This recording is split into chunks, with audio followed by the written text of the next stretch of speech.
Hey, you're watching my official compilation channel, but if you want to see my newest videos as soon as they're uploaded, check out my main channel, Chat History. Alright, enjoy the video. Horrible medical cures. Yep, we're hitting hard and heavy with this one.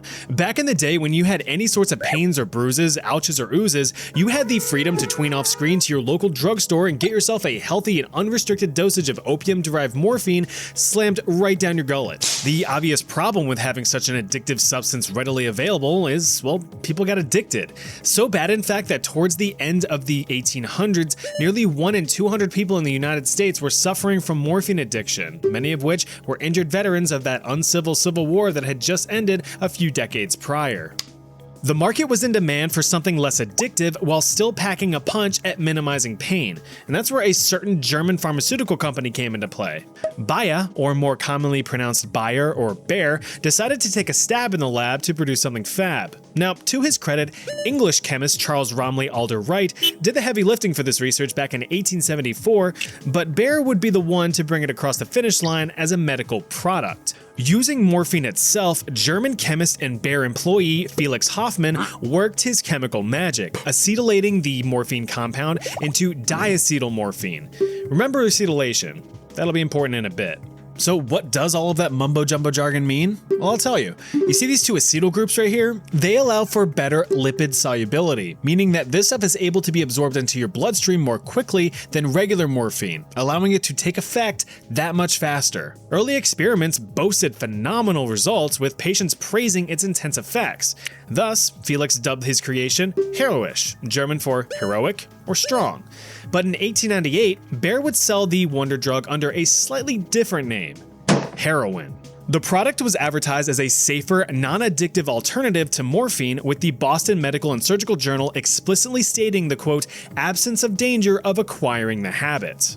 Well, ain't that just a big bulging ballsack of irony? I say that because morphine was originally introduced to the consumer market under the same premise. It was to be a safer, non-addictive alternative to opium. But instead of actually being safer alternatives, these subsequent products were just more and more potent forms of the same drug with heavier addictive qualities. Crazy, right? So now in the market, the Big H was sold in many forms: tablets, lozenges, elixirs, and of course, syrups. In addition to general pain relief, this syrup was claimed to be a suitable treatment for tuberculosis and pneumonia, which were very common at the time. It was even touted towards children as an effective cough and cold remedy, giving relief to not only sick kids, but their exhausted parents too. Well, he's not coughing anymore, is he? So for years, Bayer was producing and distributing these products worldwide, creating the next generation of addicts. But what Bayer scientists failed to realize was that the human body was actually breaking down the supposed medicine back into its original form. Remember acetylation? Well, through biological deacetylation, the heroin molecules were just being metabolized back into morphine molecules. So in truth, patients were just getting more powerful, faster acting morphine disguised as medicine.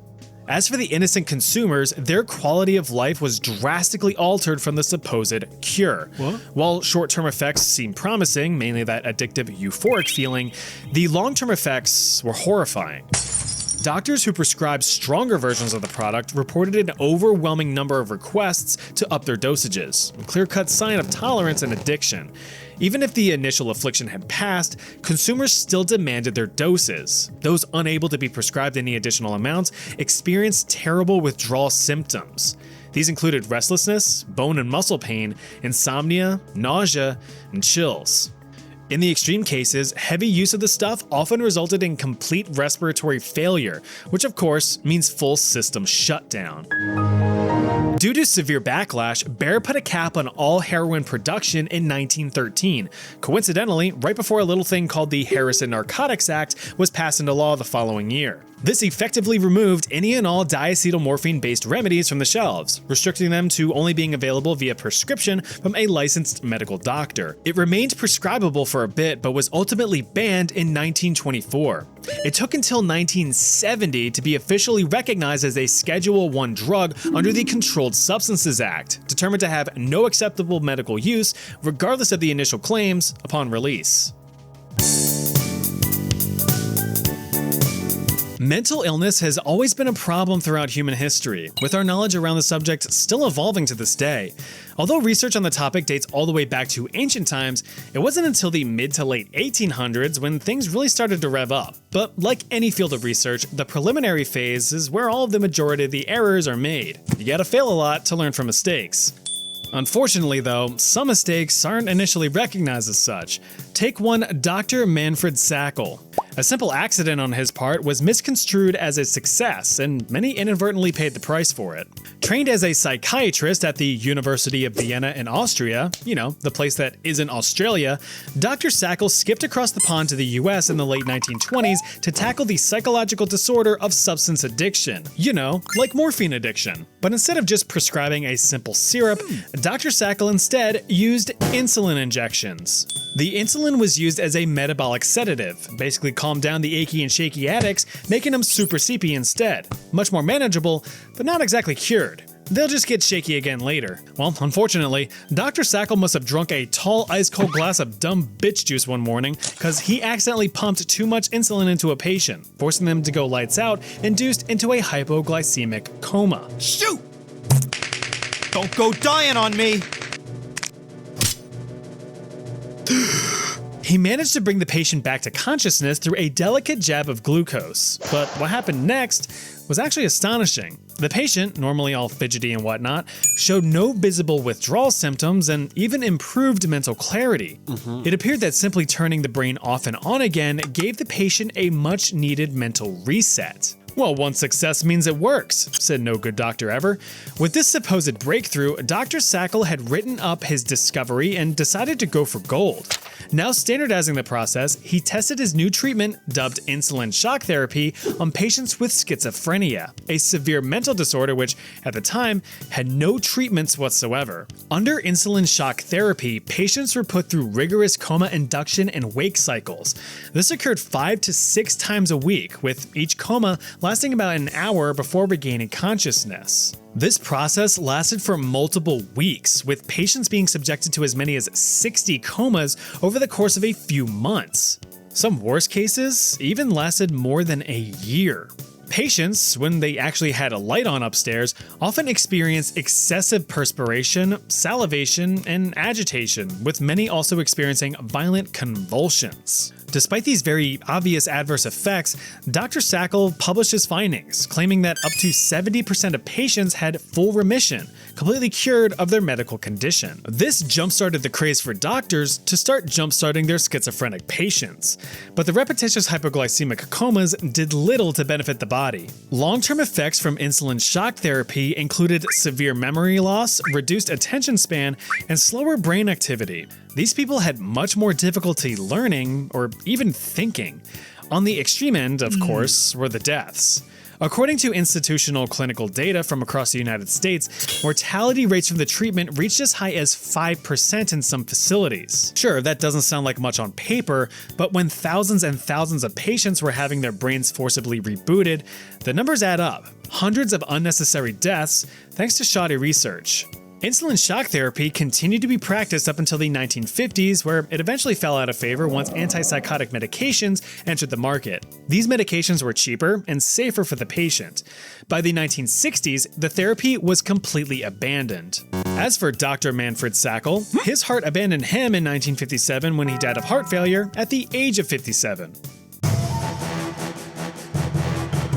This delicious looking rock is called calomel, and it's responsible for thousands and thousands of deaths throughout human history. Although a simple compound, calomel, also known as mercurous chloride, was widely used as a treatment for centuries, with Arabian alchemists first documenting its use back in the medieval times to treat syphilis. But Swiss physician and double chin enthusiast Paracelsus pushed the research further in the 1500s. He noted the compound's astounding ability to rid the human body of black bile. Made you vomit and shit yourself. You see, for millennia, the prevailing medical theory was that of the Hippocratic Four Humors. I know I've discussed this before, but as a refresher, the theory suggested that the human body contains 4 main fluids: blood, phlegm, yellow bile, and black bile. If you're healthy, it means that all 4 of these fluids were in equilibrium. But even if one was just slightly off, it could cause you to get sick, so you had to bring things back into balance. You had to let out some blood, cough up a green glob, or learn how to drain your dragon, each a valid method for getting things back in order. Although Paracelsus could see a potential benefit with calomel's purgative properties, he actually advised against it, recommending it only as a last resort. This was because, from what he observed, the risks far outweighed the potential rewards. Even by the 16th century, the problematic nature of mercury as a treatment was already well known. Pure mercury had been used medicinally since the days of old, and the smarter science people had documented its less than desirable effects on the human body. Hair loss, tooth loss, fatigue, dementia, and death were all on the menu from heavy mercury usage, with death most likely being the worst one. But who needs warnings and research when you can make them dollar bills, y'all? Jump forward tens of decades into the 18th and 19th centuries, and American and English physicians were handing out calomel like caramels. Refined calomel is a tasteless, odorless white powder, which makes it a perfect oral medication. It remained marketed as a purgative and a potential cure for diseases or conditions such as syphilis, gout, bronchitis, cholera, constipation, or even ingrown toenails. But wouldn't you know it, calomel as a medical treatment wasn't the best idea. The violent bodily expulsions led patients to suffer severe dehydration.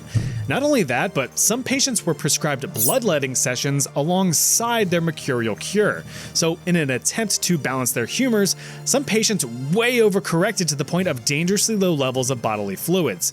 This resulted in the little shriveled up raisins to suffer what is called hypovolemic shock, meaning that their bodies couldn't provide enough healthy blood to their organs, leading to rapid heart rate, extreme weakness, and complete organ failure.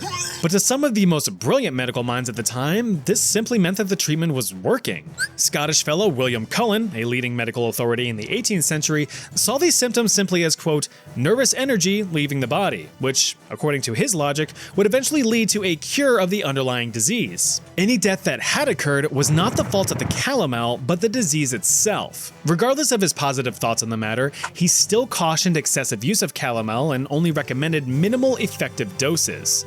After all, like any substance, it is the dose that makes the poison. Well, one Scottish physician wasn't going to discourage the brave heart of this Scottish physician, Benjamin Rush.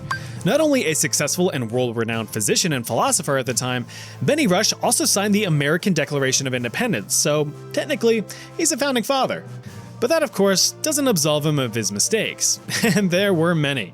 Take, for instance, the use of calomel to treat yellow fever in the 1790s. He took Cullen's recommendation for minimum doses and painted it with one of his own four humors, cranking everything into maximum overdrive. Benjamin Rush instead overprescribed calomel in, quote, heroic doses, combined with excessive bloodletting to put patients through what he called depletion therapy.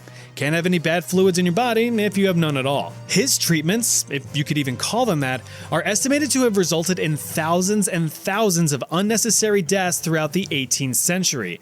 But aside from egotistical doctors, calomel still remained in the medical spotlight. Luckily, its fate would be sealed in the 20th century, just at a terrible cost. Instead of being prescribed outright on its own, calomel began to be used as an ingredient for several consumer products throughout the 1900s. This included cosmetics and baby products, particularly teething powders for fussy babies growing their first set of chompers. The teething powder would be applied directly to the little future taxpayers' aching gums to soothe the pain and calm them down. But then mercury did its thing and produced a terrible side effect: acridemia. This is a deadly form of mercury poisoning that causes the skin to turn pink and painfully swell and peel. According to the Western Journal of Medicine, the death toll from calomel-sourced acridemia reached as high as 585 from 1939 up to calomel's formal ban in 1948. Those lucky enough to have survived still suffered lifelong neurological damage as well as devastating developmental deformities. Calomel is still used to this day, but only as a scientific tool in electroanalysis rather than putting Tiny Tim into a tiny tomb. God bless us, everyone. Ever copy someone else's notes from class only to realize too late that you've made an error and subsequently taught yourself the wrong thing and now you look like a complete and utter dumbass? Well, that's what a bunch of European fellas did in the 12th century. Ancient Greek and Arabic texts pointed to a substance used as an effective cure-all for many ailments. The Arabic text referred to the substance as mumia. Derived from the Persian word mum, meaning wax, mumia is a naturally occurring black tar that is found around the Dead Sea in the Middle East. Also known as pitch or bitumen, the sable slop was often applied directly to wounds to stop excessive bleeding and promote healing thanks to its natural antiseptic properties. Powdered bitumen could be diluted in wine or vinegar to supposedly cure other conditions such as headaches, fever, or a grumbly gut. That's all well and good, but when 12th century European scholars were translating Arabic texts into Latin, some incorrect pieces of the puzzle were being forced into place. This was the case for the translation of mumia. The way the text described the substance wasn't exactly direct, with some context clues pointing towards embalmed bodies from ancient Egypt. Just as an aside, towards the end of the New Kingdom and into the late period of ancient Egyptian history, embalming of corpses did in fact use pitch in the process. But instead of the pitch, translators instead mistook mumia to be referring to a known black tar-like substance within the corpses and even the embalmed bodies themselves. Fun fact, this is why we call mummies, mummies.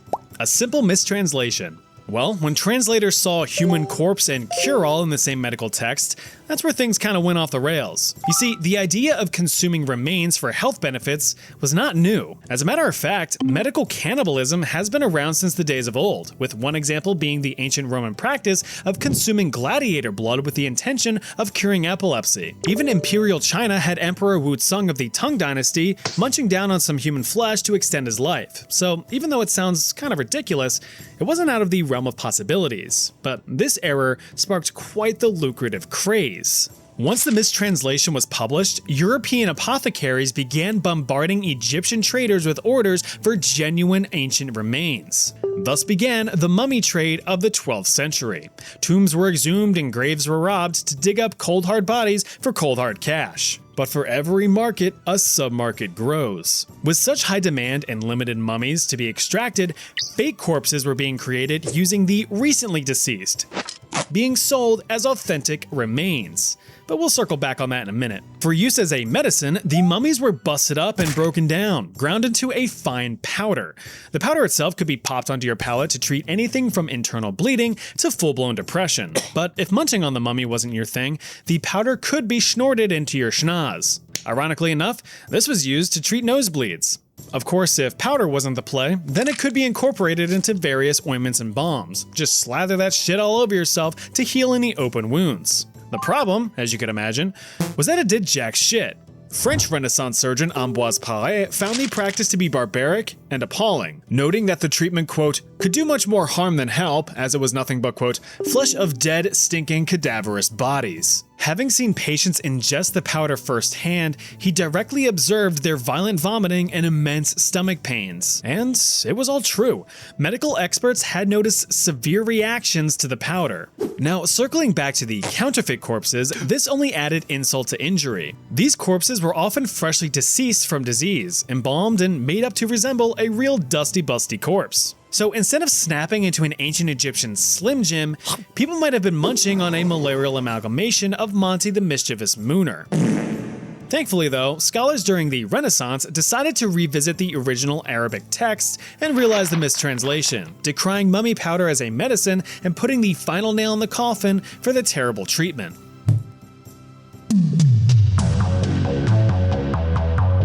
Oh man, lobotomies.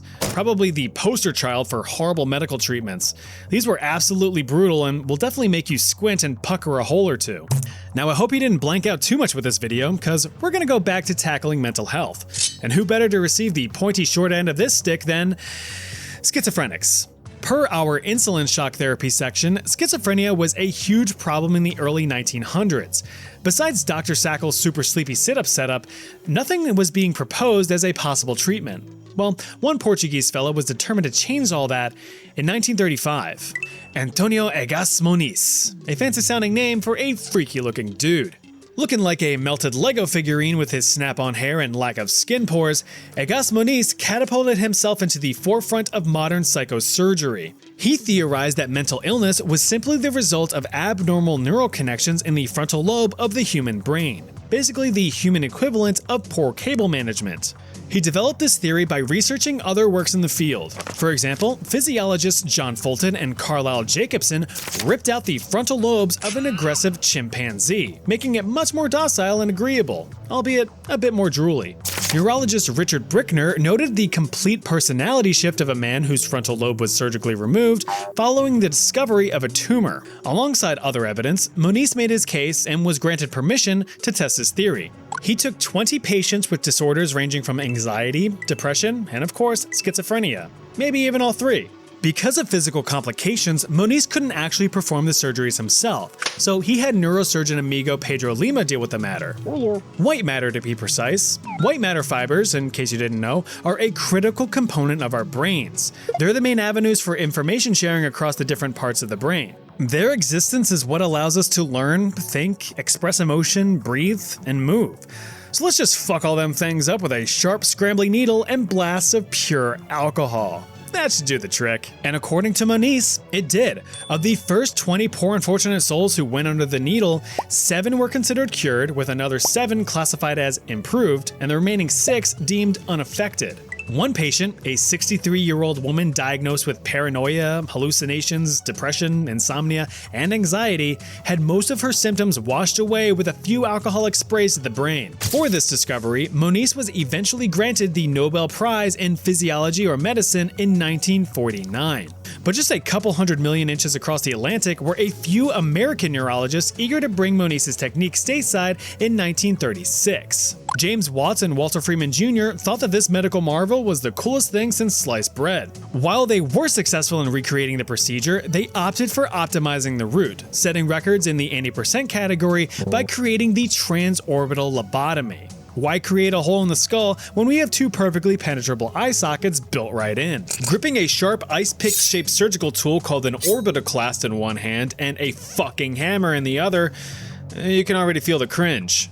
The orbitoclast was tapped into place behind the eye socket, breaking through a thin layer of bone and creating a shortcut to the frontal lobe. The sharp tool would then be delicately wiggled from side to side, severing the majority of the frontal lobe connections before being removed. Freeman and Watts' method was cheaper, faster, and, if you believe it, safer for the patient. The initial results were astounding. Patients appeared to have reduced psychotic symptoms, calmer demeanors, and overall diminished suffering. Sounds good, but looking at this with what we know now after decades of medical advancement, this was to be expected. You see, when you destroy many of the avenues for information that regulates mood, emotion, and cognition, you're going to create dull, emotionless, and cognitively void humans. That's exactly what happened. Follow-up reports on patients, if they survived the surgery, showed that many of them became apathetic, had noticeable reduction in motor skills, lacked any form of creativity, or any sense of personal identity. They weren't people anymore. They just simply existed. Although psychological symptoms heavily declined, so did their quality of life. But of course, that didn't stop neurosurgeons from jamming ice picks into brains. To them, sedentary potato humans were the better alternative to the majority of mental hospital patients. Between the late 1930s until falling out of favor in the 1970s, it's estimated that over 50,000 lobotomies were performed in the United States, with Dr. Freeman personally performing nearly 3,500 with his own bare hands. Although never formally banned, transorbital lobotomies are only performed nowadays for extremely rare cases, so you shouldn't have to worry about your keg getting tapped.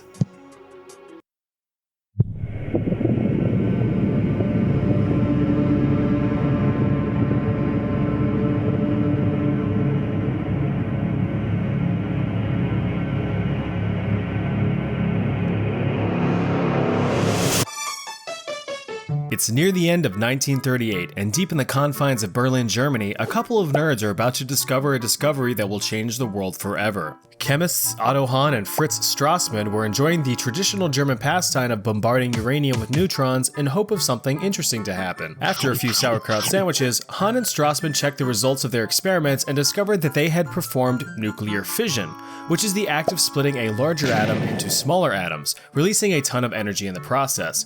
Kind of like a bomb. But there's a bit of a problem. You see, this isn't just Germany, this is 1939 Germany. You know, Nazi Germany. and nuclear fission sounds like it would make a pretty effective weapon. German-American physicist and local Nazi hater Leo Szilard was worried Strassman and Hahn's discovery would fall into the wrong hands, so he knew he needed to warn the Allied nations. So he wrote a letter to United States President Franklin D. Roosevelt that basically said,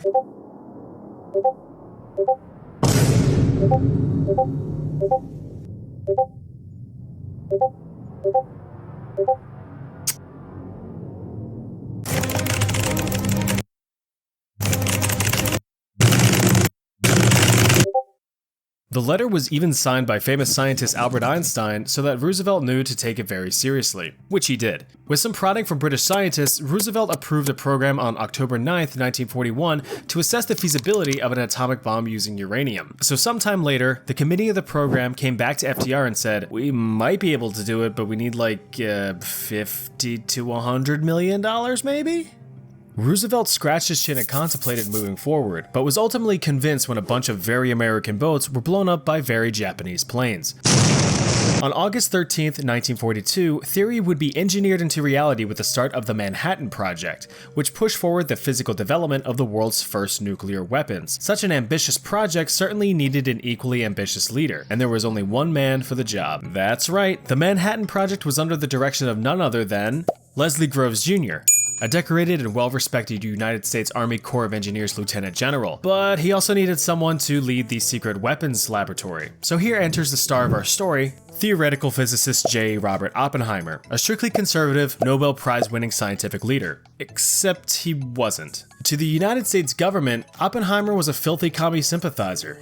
He had never won any notable awards, nor had he led any major scientific breakthrough projects. But like a shonen anime main character, he had drive and ambition like no other, and Lieutenant General Groves knew that determination would guarantee the success of this project, so Oppenheimer got the job. Great, but now they had to actually build the lab, and what's more remote and secure for a secret base than in the middle of fuckbuck nowhere, New Mexico? Now set with a location, Oppenheimer then assembled his own Avenger squad of some of the most brilliant physicists at the time in the spring of 1943, placing himself as the Captain America of the group. To keep everyone living together harmoniously during the project, the town of Los Alamos was erected practically overnight. Now, the race was on to beat the smelly Nazis to the finish. With such a high-pressure project, it wasn't uncommon for everyone on staff to frequently worry that Germany was going to beat them to the punch. But Oppenheimer was a natural leader. He was constantly present in every meeting, discussion, and critical moment during the project, ensuring that morale was always maxed out. By July 1945, 3 bombs were successfully developed. Little Boy, a gun-type fission bomb that worked by firing one chunk of uranium into another, Fat Man, an implosion-type bomb that worked by compressing a plutonium core to critical mass, and Gadget, a Fat Man duplicate used as an initial test run. And boy was it a test. An official test site, codenamed Trinity, had been constructed 200 miles away from Los Alamos to serve as ground zero for the world's first detonation of a nuclear weapon. On July 16, 1945, Gadget was positioned up a 100-foot tall tower to be detonated. Bunkered a hop, skip, jumping away from the tower were 425 spectators, including Oppenheimer. While excited, everyone was still pretty freaking nervous. The scientists weren't exactly certain of what would happen once the bomb was detonated. Would it explode as planned? Would it fizzle out and do nothing? Or would it cause a chain reaction that would obliterate the Earth's atmosphere and allow the sun to burn humanity to a crisp? There was only one way to find out.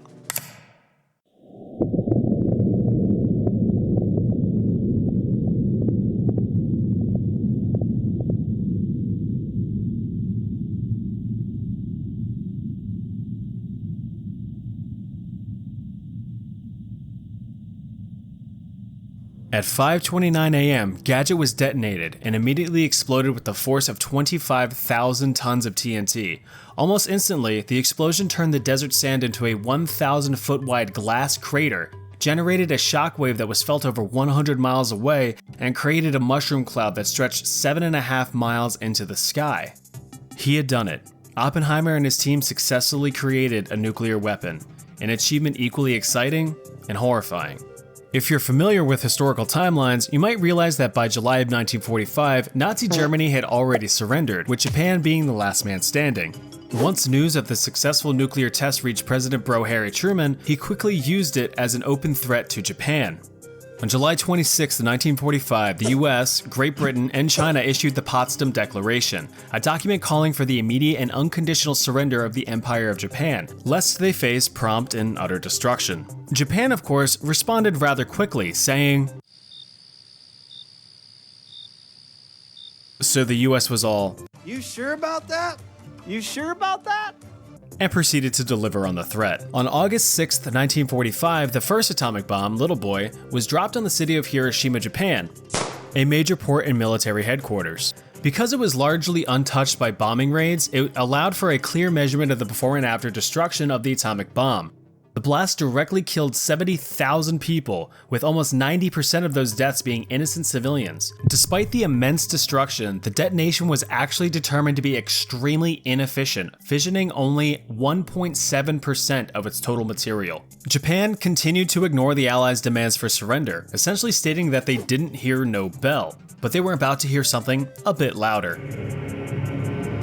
3 days later, on August 9th, the second atomic bomb, Fat Man, was dropped on Nagasaki after the primary target of Kokura was unable to be seen through the clouds. The blast killed 35,000 people instantly. Truman made the tough decision to drop 2 atomic bombs on Japan. But you, on the other hand, have an easy decision: to drop 1 like on this video. Truman did have several more atomic bombs lined up if Japan continued to resist, but on August 15th, 1945, Japanese Emperor Hirohito announced his intention to surrender. そもそも帝国市民の法寧を図り、しかれとも金は自分の赴くところ、耐え難きを耐え。 World War II was over. Following the war, Oppenheimer was deemed the father of the atomic bomb and was hailed a national hero, becoming the face of nuclear energy. That is, until Truman wanted him to develop a much more deadly hydrogen bomb to use against the Soviets. Oppenheimer was like, no. To which Truman responded, "You're fired, Bob!" and immediately had Oppenheimer's security clearance revoked. After being politically blacklisted, Oppenheimer hosted scientific lectures around the world and warned others of the destruction science can have when mixed with politics. Being a heavy chain smoker, he was unsurprisingly diagnosed with throat cancer in 1965 and bit the dust just 2 years later on February 18, 1967 at the age of 62. Oppenheimer's legacy shows the true power of scientific innovation, but how terrifying it can be when weaponized. The bombings of Nagasaki and Hiroshima mark the only time in history that atomic weapons were used against fellow humans. And for all of our sake, let's hope that it stays that way. Or at least until I can max out my old school RuneScape account. Deadly medieval jobs. Like a low IQ fella who just ravaged a Viagra bottle, alchemy was simple, yet very hard. Simple in the fact that it had 3 main goals: turn metal into gold, discover a universal cure for all diseases, and achieve immortality. Simple on paper, but very hard in the reality that no one knew what they were doing. The vast majority of natural science at the time was still a mystery, and it was up to these alchemists to fill in the blanks. But on the path to reaching those improbable goals, many critical discoveries were made. Distillation allowed you to purify poopy brown water by boiling it and cooling the vapor to make less poopy brown water. Many plants could be mashed into festering wounds to make them feel less like you're about to die. And sprinkling some sulfur and charcoal over your non-suspicious pile of potassium nitrate could create something called black powder that may or may not be useful in some sort of gun-like device in the future. But every new discovery was the result of thousands of failures. Sure, alchemy would eventually shed away a lot of the primitive theoretical slag and refine itself into modern-day chemistry, but it took millennia of trial and error, and many died in their pursuit of eternal health and infinite wealth. The extent of the alchemical process boiled down to purification, isolating crude elements into their purest forms. And how do you purify things? Fire. Just heat stuff up until something happens. And that was the main problem. You see, alchemists had a rudimentary approach to their own safety when it came to faffing about with toxic substances. Their main form of protection was wearing long robes, or at the bare minimum, a durable leather apron. This would, at the very least, give +5 defense against any spontaneous splishes and splashes of any would-be lotions and potions.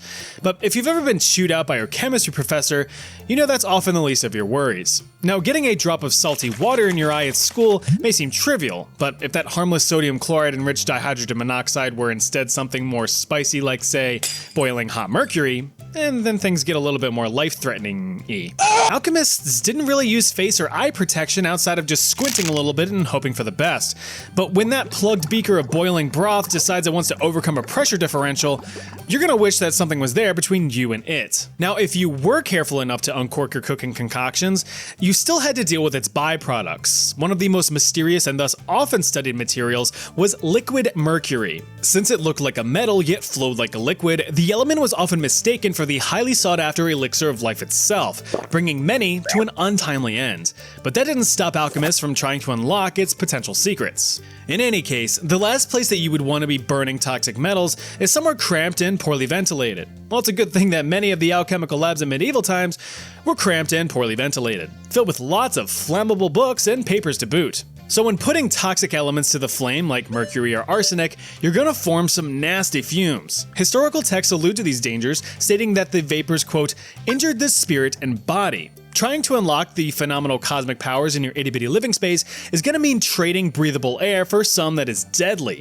The high concentration will almost certainly make your temporary life even more temporary. Your last feelings as you migrate to regions beyond will be that of you coughing up your burning lungs while your pounding brain feels like it's going to burst out of your skull. Fun stuff. But even if you managed to dodge death in the short term, he was going to win the long game. Memory loss, hallucinations, or even paralysis are all possible side effects from long-term mercury and arsenic exposure. Sometimes, though, the most dangerous beast is ourselves. Unless directly employed by a higher power, alchemists often practice their craft in secret, not only to protect any possible discoveries, but to avoid accusations. Many of the more feeble-minded people at the time mistook the scientific aspects of alchemy for witchcraft and sorcery with all that conjuring of flames and whatnot. So if the explosions, fires, or fumes didn't get you, Ned the nosy neighbor might. You can already see how this one's gonna go. Listen, royalty has always been a world of extravagance and bragging rights. Get conquered, and you can bet that all of your treats and treasures were on full display to boast to other royals. Look how big my shiny rod is. Aye, take a gander at me family jewels. Very nice. But not all wealth was silver and gold, as King Henry III of England would soon come to realize in 1235. Arriving on the front doorstep one morning was a gift. 3 gifts, actually. As a present in good faith to maintain political relationships, Emperor Frederick II of the Holy Roman Empire dumped 3 adult lions on Henry's doorstep. Bah.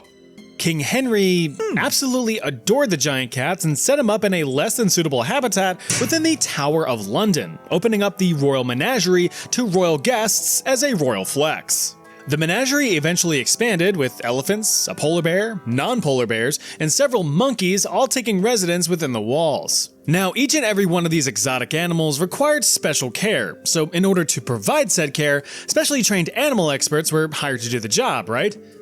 No. It was, of course, cheap, uneducated, and expendable laborers that were the prime candidates. Poor, unfortunate souls sent to clean, feed, and care for the beasts.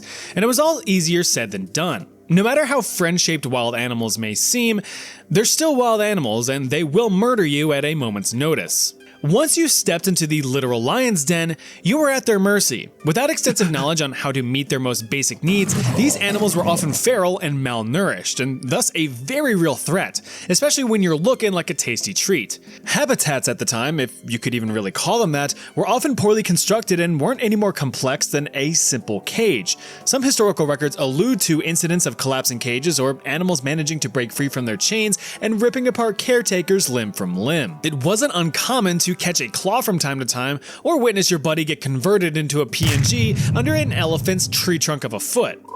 If you did manage to survive the animals unscathed, you might not survive your employer. Like I said before, the animals were royal property, so failing to keep them healthy may as well be a slap in the face of the king himself. Any keepers responsible for a premature death of an animal were in for severe punishment. The lucky ones were simply fired. The less than lucky ones were also fired. The profession of plague rat catcher is pretty self-explanatory. Bunch of plague-infested rats carrying plague-infested fleas running amok needed to be dealt with. Humanely, of course. Although rat catching or vermin extermination itself has been a profession for as long as rats have been around, they were especially in high demand during the time of the Black Plague. European cities like Paris or London were chock full of the little beasts. The spreading of the disease wasn't exactly well understood at the time, and instead of placing the blame on microscopic corn dogs, the usual go-to scapegoats were the devil, poisonous air, or the classic Jews. But some pattern-recognizing fellas realized that filthy rats usually carry filthy diseases. And it was true. Black rats, as they're known, very much did carry debilitating diseases. You got your leptospirosis to ruin your day, muscles always aching, fever never breaking, your liver dies, stinging red eyes, and a rash that never goes away. You also had salmonella, which causes you to frequently force out fluids from front to back, but also makes you solid in your daily crosswords. When you don't want a mass infestation to evolve into a mass infection, rat catchers were hired to help minimize the spread as best they could. Rat catchers would hunt, trap, and kill the vermin, but in doing so, they put themselves at severe risk. The thing is, rats don't exactly like being caught, so they're gonna go into a full-fledged survival panic, gnashing and gnawing at anything nearby, which would most likely be fingers, hands, an arm, or a face. The obvious problem with that is the contraction of the aforementioned diseases as well as the Black Plague itself. Of course, there were many other hazards. Remember them fleas I mentioned? Well, they would do a little emigration to a new host. You. Once you were infected, all of your own personal fleas and lice, since you're a dirt poor medieval peasant, would then further spread diseases like wildfire. But bites and bugs weren't the only threat. Rat catchers often had to venture into enemy territory, squeezing through holes and swimming through cesspits to find rat nests to kill them at the source. Rummaging around in all of that danky and stanky meant a lot of environmental exposure. Sustaining a simple scrape against a stone slab that's subsequently slathered in shit leads to a nasty, potentially life-threatening infection. Similar to the gong farmers or night soilmen from my previous worst jobs video, these rat catchers could also succumb to suffocating in sewer slop. Not only that, but the frequent use of arsenic-based rat poison could do a number on the lungs. The good news, though, is that all of the success of the medieval rat catchers helped severely limit the spread of the Black Plague, bringing the total death count to only tens of millions of people. You did your best, rat catchers, and it makes for a nice tale.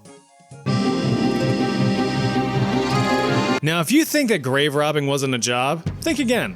Although highly illegal, grave robbers still performed work with the goal of getting paid based on whatever they could yoink from defenseless corpses. Compensation for work sounds like a job to me. And it was way more common than you'd think. According to archaeological studies by the University of Cambridge, it's estimated that over 20% of graves in northern and western medieval Europe showed evidence of tampering between the 5th and 6th centuries.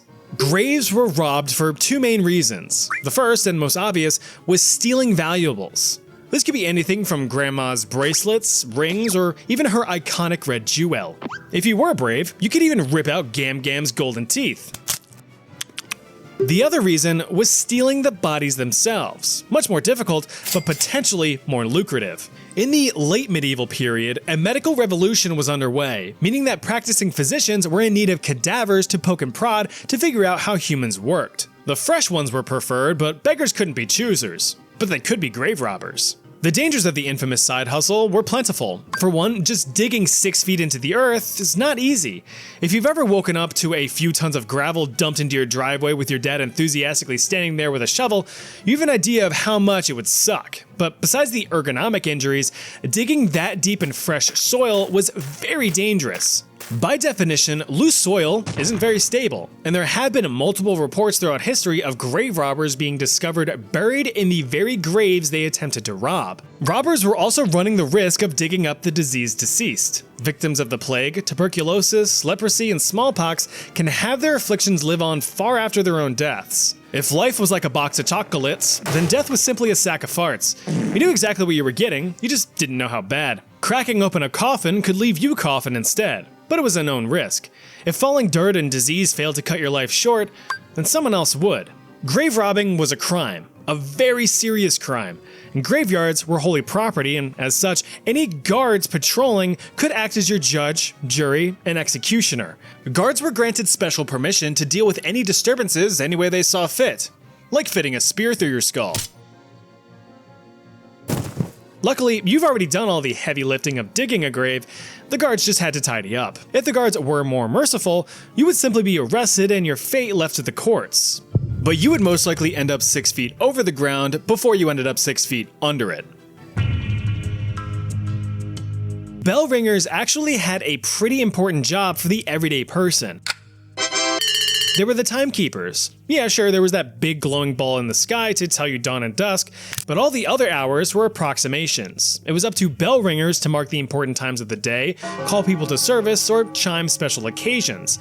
But doing so was extremely physically taxing. A standard tower bell could weigh anywhere between a few hundred pounds all the way up to several tons. Granted, the big-ass bells required multiple people, but each man pulled his own weight, and then some.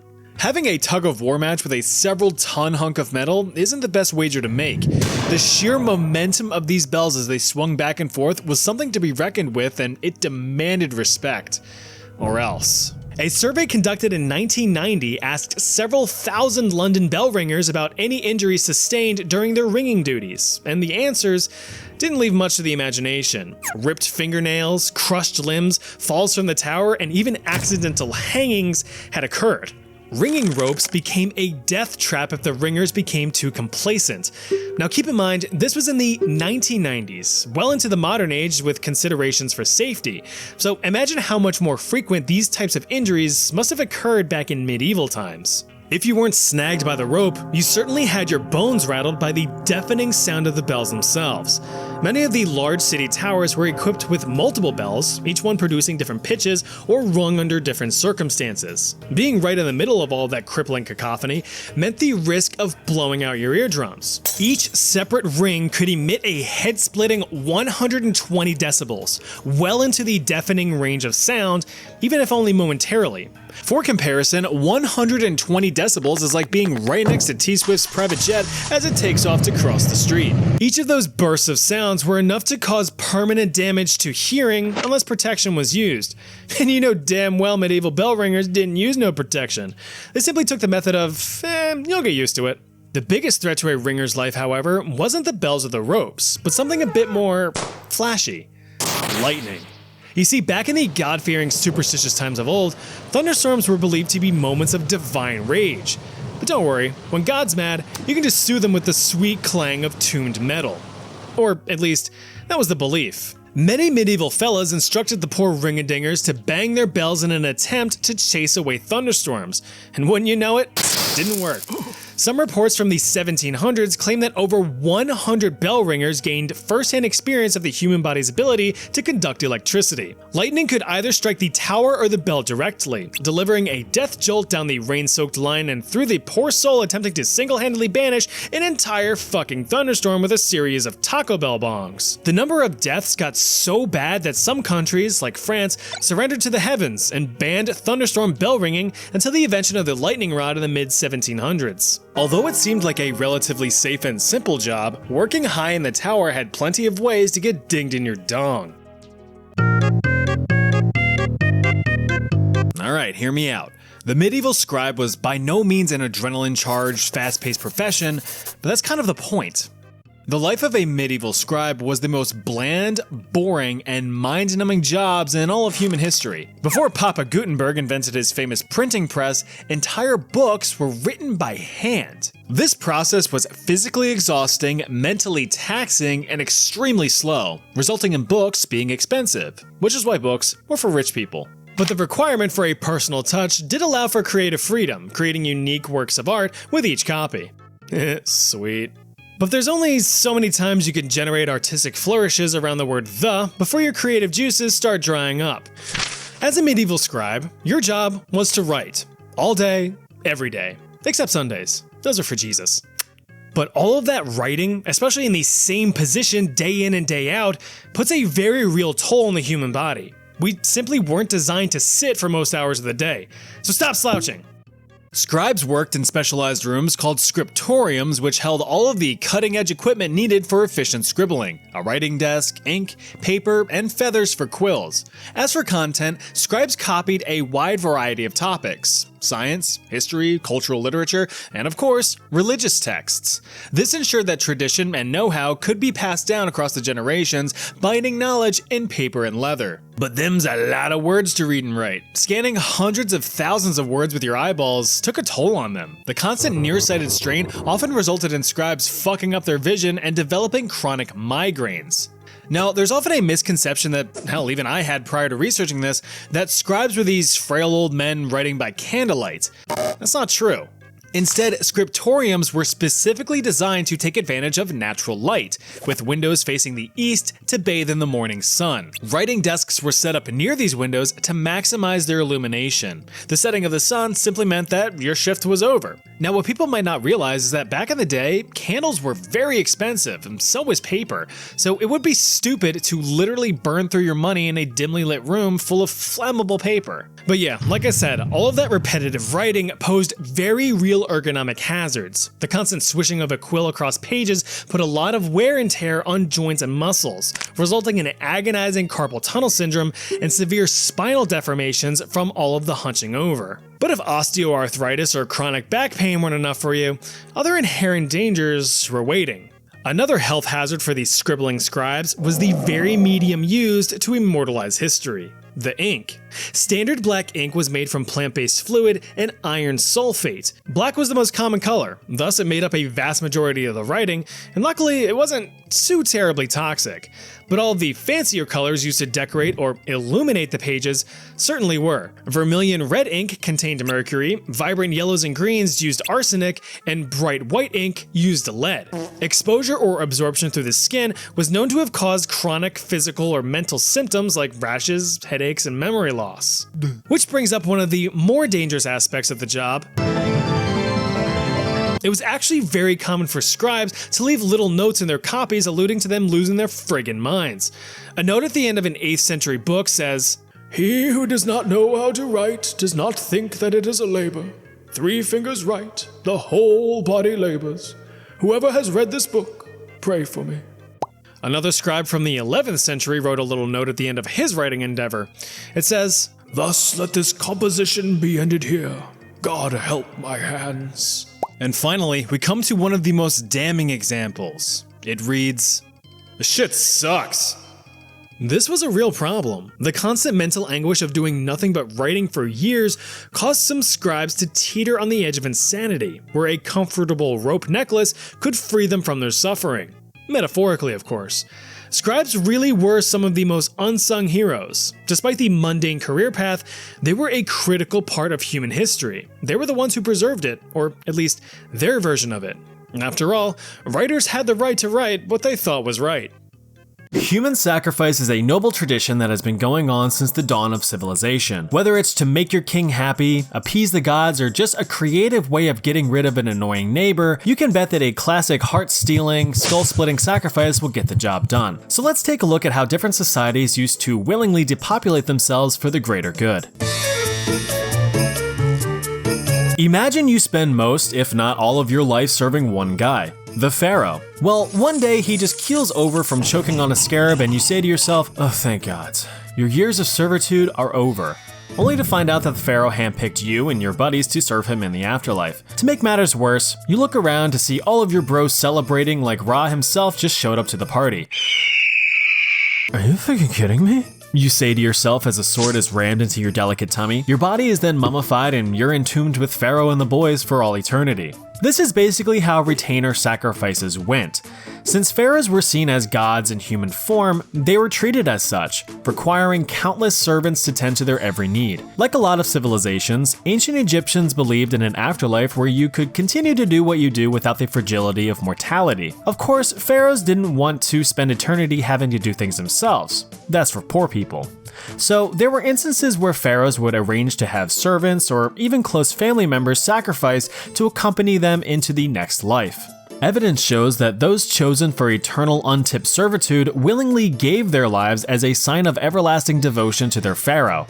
Dumbasses. Examination of the bodies showed no signs of struggle or trauma, suggesting that they most likely cast themselves into the shadow realm sipping on an arsenic brewski. Retainer sacrifices were rare, and some of the only evidence of its practice dates back to the first dynasty of Egypt around 3000 BC, but it has also been seen in other ancient cultures like Sumerians and Chinese, though the practice seemed to have faded in popularity as time went on. My guess is the pool for volunteers dried up once they realized they could just be like, "Yeah, sure, Pharaoh, we'll be right behind you." Wink. Imagine you take the time to build a nice bridge to cross a pesky river.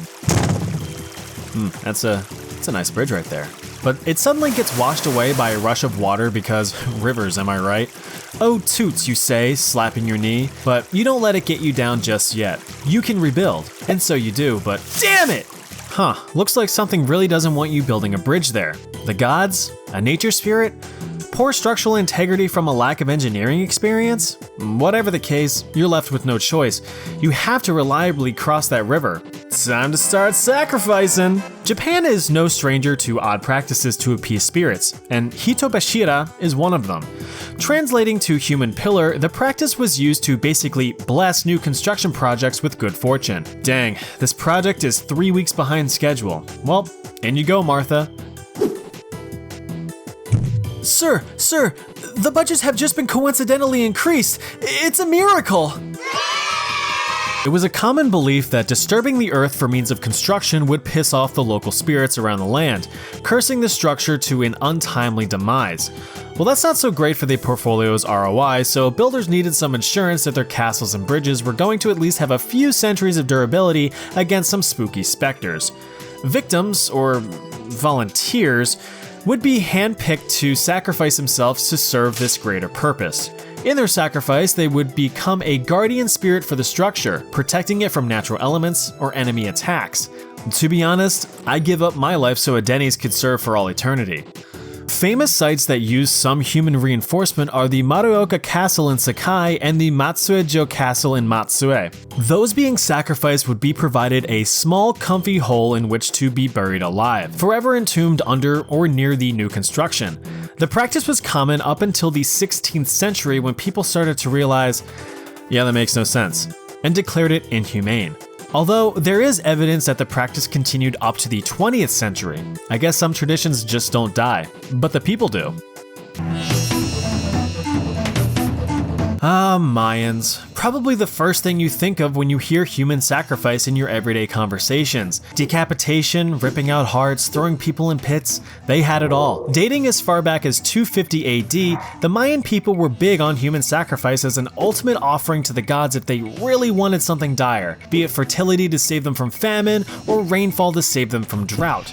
The unfortunate thing is that droughts and famine eventually subside naturally, so the Mayans never got a good feedback loop that their sacrifices were in vain. They really just kept doing it until their problems were solved, and to their credit, there was definitely no lack of imagination on how to lower their population density either. Those eligible for the privilege of getting slice and dice onto the village charcuterie board were typically high-value prisoners of war from rival societies, as they were seen as a better offering to the gods. These smelly, unpopular captives would typically be forced into labor, building all of the structures that their friends just died for.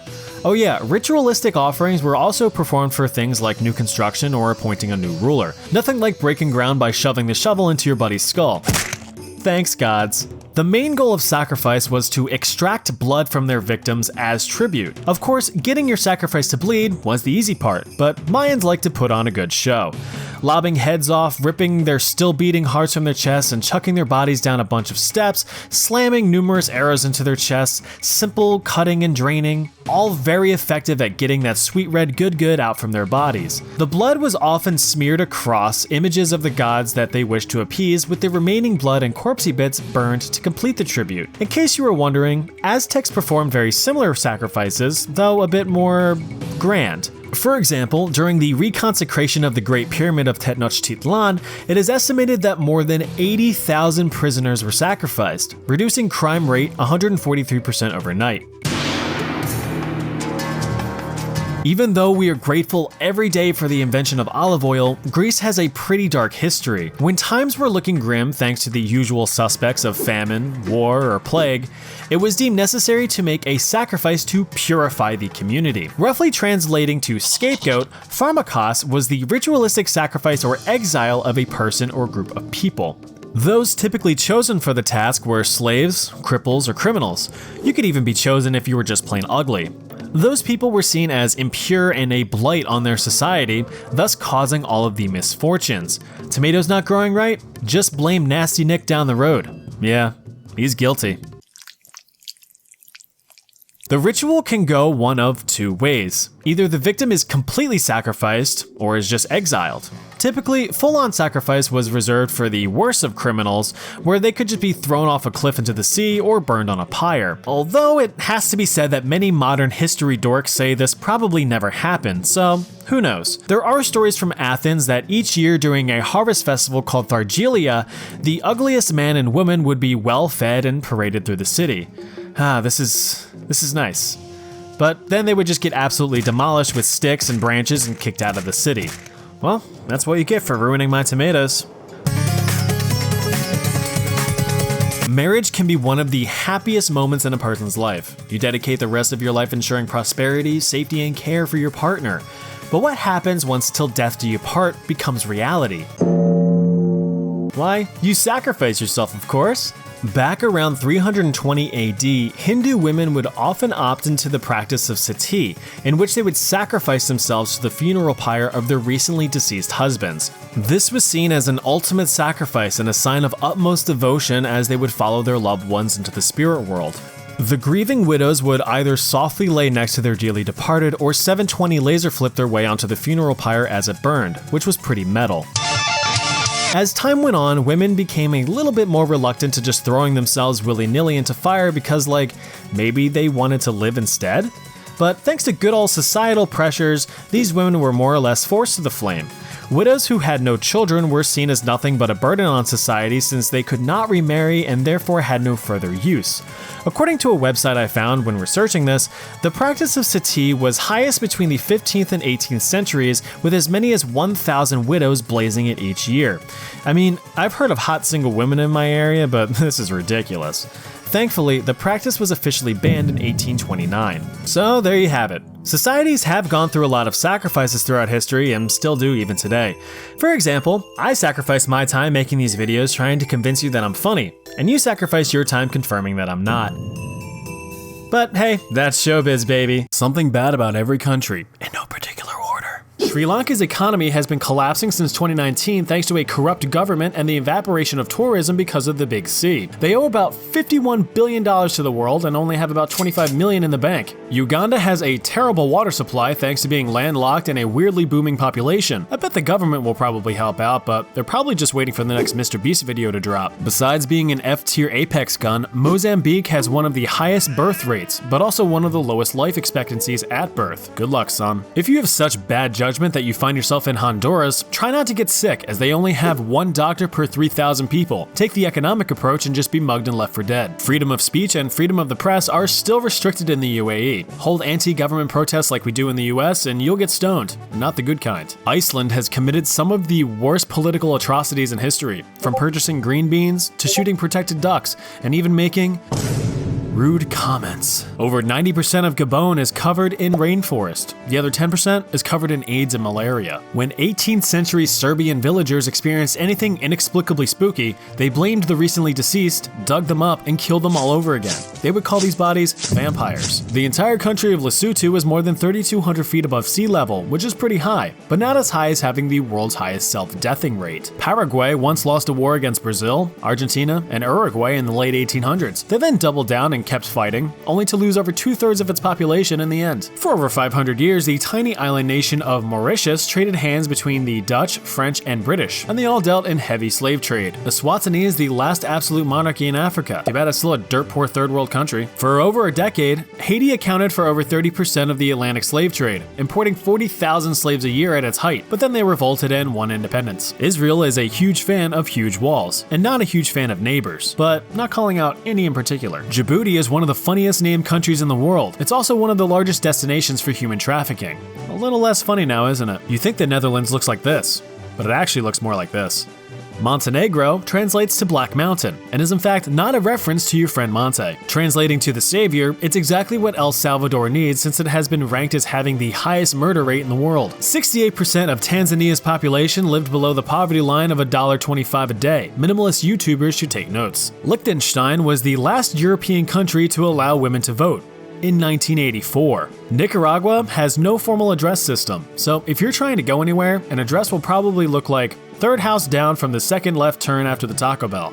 Good luck, Amazon drivers. Sweden was a mighty empire in the late 1500s, but then they tried invading Poland. But no one has ever successfully invaded Poland. Sweden was no longer a mighty empire after that little stunt. Belize has a Bigfoot equivalent called El Sisamito, which runs around killing hunters and ripping off their thumbs. The country of Chad has a mad sharp jawline. It also has one of the highest mother mortality rates in the world. Malawi's president once sold off a private jet and 35 Mercedes-Benz to raise money for the country's economy. Too bad it has the third poorest economy in the world. Burkina Faso is an African country with the capital of Ouagadougou, which just sounds like it was founded by Adam Sandler. In ancient Italy, the Roman Empire was at its peak in the year 117 AD, or CE. Or whatever. It then did a 360 and fell over in the year 476. The last traces of the Roman Empire can be found across many middle-income shopping areas in the US. Seychelles by the seashore. Even though it's regarded as the Garden of Eden, it's plagued with terrible plastics pollution. Their saving grace is that their iconic sea coconuts are making me act up something awful. In 2011, Malta held a record for most people gathered dressed as storybook characters at 453, but then was obliterated by Singapore with 1,560 in 2014. Clearly, neither country has ever heard of or smelled a Comic-Con. Mali was home to the world's richest king, Mansa Musa. Now, it's home to the world's largest mud building. Colombia boasts a thriving coffee export, but they also dunk cheese in said coffee and sell you donkey porn on the side of the road. Take your pick. It already sucks enough being a journalist in general, but especially in Eritrea, where it is ranked last in press freedom in the entire world. Tuvalu is a tiny group of islands northeast of Australia with an area of just 10 square miles. Almost no one goes there, so who cares? Give it up for Tuvalu, everybody. Liberia had a crazy civil war from 1989 to 2003. Over 250,000 lives were lost, with most of the killing performed by child soldiers. Imagine getting 360 no-scoped by a 4-year-old, but IRL. Funerals in the Dominican Republic last a total of 9 days. 3 days of grief, 3 days of silence and reflection, and 3 days of acceptance. Just huck 'em in the ground and move on already. It is considered very rude to refuse food or drink in Ukraine. Be sure to take seconds or thirds of all the food that the US is paying for. In 1847, a quarter of Ireland's population kicked the Guinness-soaked bucket due to the infamous Irish potato famine. Potatoes rotted and the British government was neglectful as usual. 1 million people died. You know how it is. Denmark is home to some great social welfare programs and a strong education system. Too bad you gotta pay over 50% in taxes for it. The early 1600s was the darkest time in Russia's history, where a famine killed off a third of its population and then a war killed off another half of that. Good thing Russia's peaceful nowadays, at least. Bhutan used to be in complete isolation until the 1970s, banning any foreigners from entering it. Not that you could really get in anyway, considering it's just friggin' steep-ass mountains everywhere. I won't go into detail about Greece. Pause the video here and look this up. Just don't use a work computer. Bangladesh's capital city of Dhaka is ranked one of the worst cities to live in because of insufferable traffic, pollution, and density. Just like any other city, I guess. Guatemala was home to the longest Latin American civil war in history, lasting 36 years and resulting in 200,000 people getting Guatemala to death. Tragically, there are no guinea pigs in Guinea. It actually really pisses me off. North Macedonia used to just be Macedonia, but Greece bullied them into changing the name because a part of Greece is also called Macedonia. I don't know, man. Tunisia has some of the world's most beautiful golden beaches. It also has some of the highest domestic abuse rates. When Fidel Castro took control of Cuba, he destroyed and banned all games of Monopoly. Reports of family arguments plummeted overnight. Zimbabwe's economy went through the ringer beginning in 2005. The government printed a $100 trillion bill. In reality, it was only worth about 40 cents. Give it up for inflation. Austria's main exports are automobiles, paper products, and genocidal dictators. So when Christopher Columbus discovered America in 1492, he really landed in the Bahamas. He also enslaved almost all of the locals over the next 30 years. Costa Rica is home to a mythical demon monkey called La Mona, which screams at you from the treetops. Before he was president, JFK was marooned on one of the 992 Solomon Islands. He was later rescued by locals only to be murdered by his own government. The island was later named Kennedy Island. China is... But I gotta say, he does look like him. St. Vincent and the Grenadines sounds like the name of a shitty band. In reality, it's just a group of shitty Caribbean islands. I guarantee no one from Burundi will see this video because only 3% of its population has internet access. It's ranked as the poorest country in the world. Comment below if you're from Burundi. Turkmenistan is home to the Gates of Hell, a natural gas crater that has been burning since the 1980s. Probably why it's one of the least visited countries in the world. Cameroon is home to over 2,000 different ethnic groups and almost zero rights for women. The buttholes in Nepal decided to be the only country in the world to not have a rectangular flag, but I guess that makes sense for a country that still uses the caste system. The country of Panama prioritizes use of freshwater reserves for the needs of the Panama Canal rather than the needs of farmers. You can't eat boats, fellas. Or can you?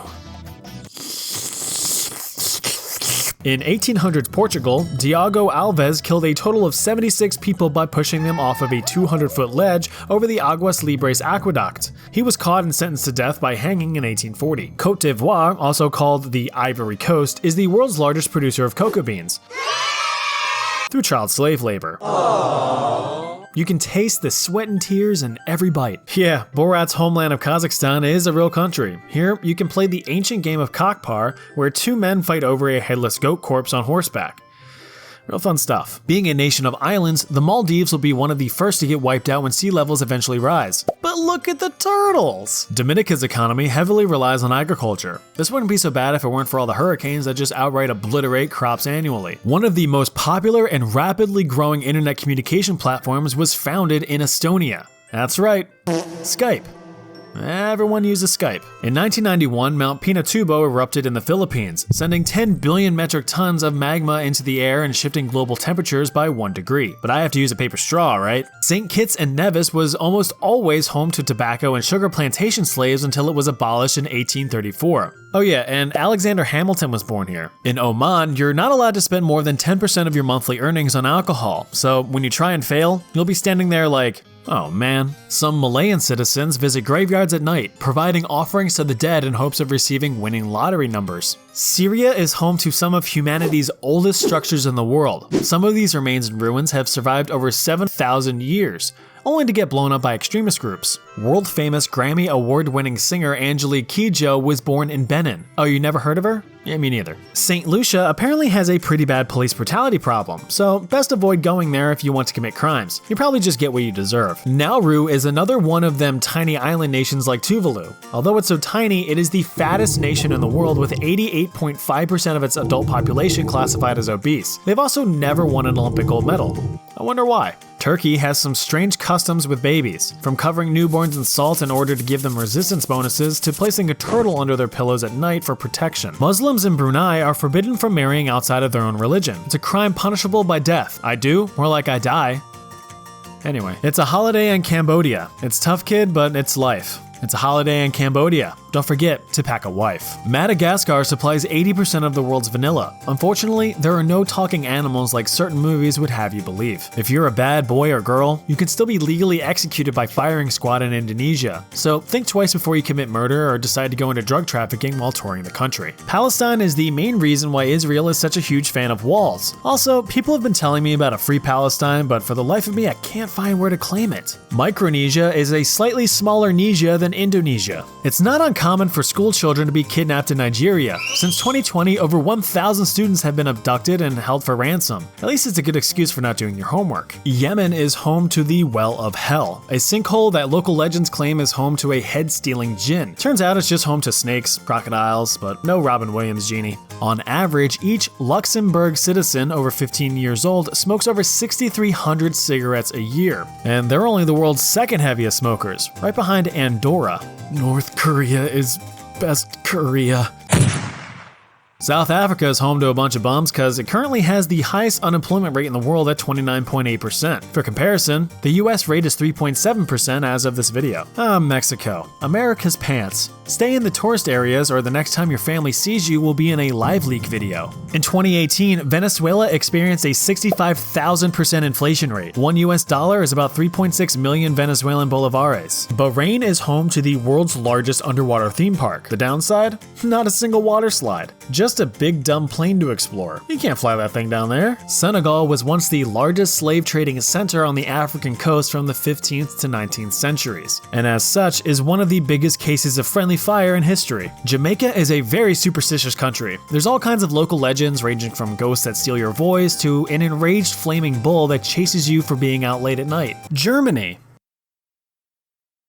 Uruguay has been consistently rated as the safest country in South America in terms of violent crimes, but that also means that it's the most expensive to live in. Safety comes with a price. Bolivia was home to the greatest lake in the world, Lake Pupo. Tragically, it has fallen victim to climate change and completely dried up. Is driving your gas-guzzling car worth the loss of Lake Pupo? I think not. Moldova is Europe's poorest country. With an average GDP per capita of only $4,551, it's no wonder why all of their smart, hardworking youngings are fleeing the country for better opportunities. If you plan on proposing to a loved one, try not to purchase a blood diamond from Sierra Leone. It could end up costing someone an arm and a leg. The previous leader of Suriname, Desi Bouterse, was the military commander during a coup in the 1980s. He was arrested for drug trafficking, served 11 years, and was then elected president for 10 years before being subsequently arrested again for murdering 15 political opponents. He's a real one. Alright guys, we're about halfway through. I hope you're remembering to stay hydrated. If not, here's your water break.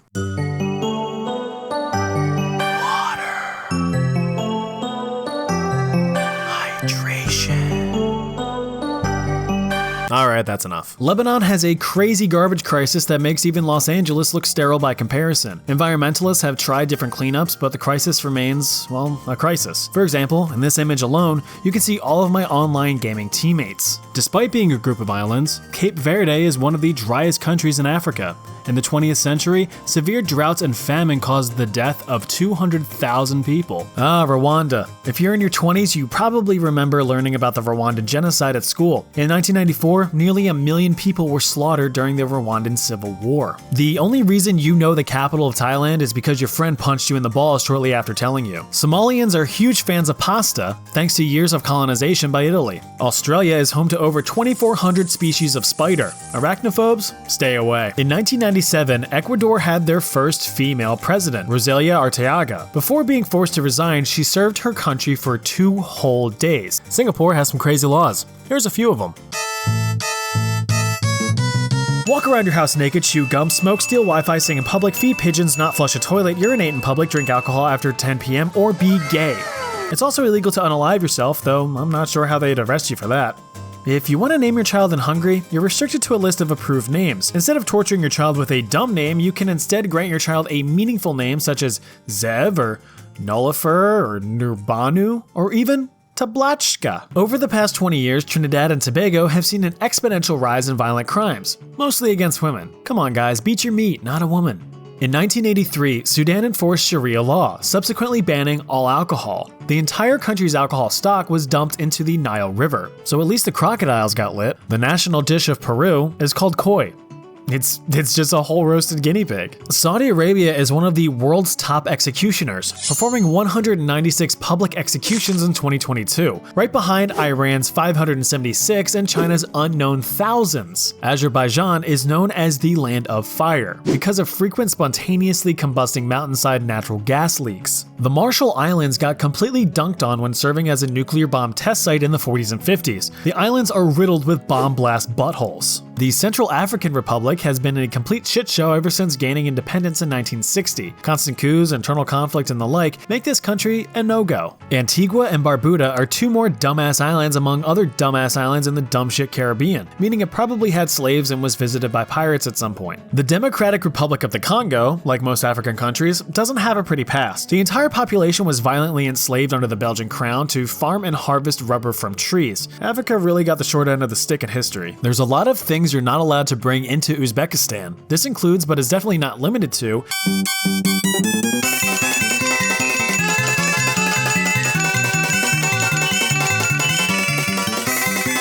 Monaco is the wealthiest country in the world, with over 30% of its population being millionaires. Sounds impressive until you realize that the entire country can fit in Central Park in New York with a population of 38,000 people. There are at least 1.5 million cats that live in Cyprus, which means they way outnumber the amount of people. This is actually not a negative fact, unless you're allergic to cats. You're completely SOL if you have a toothache in Morocco. There's only one dentist for every 800,000 residents. Sounds like it's time to break out the pliers and do it yourself. Besides being the best country in the world, the United States is also the greatest country in the world. Togo is an African country. I'll give you a wild guess what thing might have happened there. If you're a masochist, you can voluntarily spend the night in the Karasta prison hotel in Latvia, where you can be interrogated, punished, and harassed as you sleep in a cold cell. Niger was the country you were terrified to pronounce at school, while some other kids were oddly excited to. Angola, African country. Slaves. Guyana was home to Jonestown, a lovely little town which had a sudden population decrease from 918 to 0 in a matter of a few hours. They drank the Flavor Aid and committed self-die in the name of Christian socialism. Vanuatu is a group of South Pacific islands, huge fans of cannibalism, with the last known case occurring in 1969. According to Vanuatu cooking practices, humans take 3 to 5 hours to cook. Still no guinea pigs in Guinea-Bissau, just citizens living off of less than $2 a day. Slovakia is home to the world's tallest cave column, which spans 112 feet high. How boring of a country do you have to be where this is a notable fact? If you want to learn about Samoa, you first have to consider the coconut and consider its tree. Also take into consideration Samoa's high obesity and heart disease rate. In New Zealand, sheep outnumber people 7 to 1. Be cautious. You never know when you're being watched by a sheep. Bosnia and Herzegovina is a single country but sucks as much as two. It's got some of the worst air pollution in Europe, high unemployment, and over 200,000 active landmines in walkable areas. The only thing booming here are your legs. We all know South Korea is the better Korea. I could watch those Korean street food videos all the time. Oh wait, something bad. In general, they're pretty racist towards outsiders. Because of this, South Korea is one of the least diverse countries in the world. There's a town in Mongolia named after you. Sadly, it's pronounced maroon, but that ruins the joke. Libya used to have the world's most boring flag. Then after overthrowing its dictator, they added some pizzazz with the symbol from Link's mirror shield for some reason. Must be huge Ocarina of Time fans. Barbados. Caribbean island, let's see. Pirates and slaves. Oh yes, but white slaves too. Enemies of the British Crown were sometimes sent to Barbados to live as indentured servants. The Czech Republic and Slovakia used to be Czechoslovakia but got divorced in 1993 to find new identities for themselves, leaving behind 15 million disgruntled children. If you ever visit the tiny island nation of Palau, you are required to sign an eco-pledge promising to be a good little boy or girl and not to cram straws directly down a leatherback sea turtle's gullet. Qatar hosted the 2022 World Cup. It cost the country $220 billion and 6,500 migrant workers' lives. All that to host one of the most boring sports in the world. East Timor, or Timor-Leste, declared independence from Portugal in 1975. It was then invaded by Indonesia 9 days later and sustained a 24-year period of violence and resistance, resulting in the death of over 250,000 people, or a third of the country's population. The Caribbean island nation of Grenada was invaded by the US in 1983 to stop Cuban influence and rescue US students who were studying on the island. The Comoros Islands off the coast of Africa have experienced over 20 coups since its independence from France in 1975. Speaking of France, you can get legally married to a dead person there. The practice of necrogamy was started back in 1803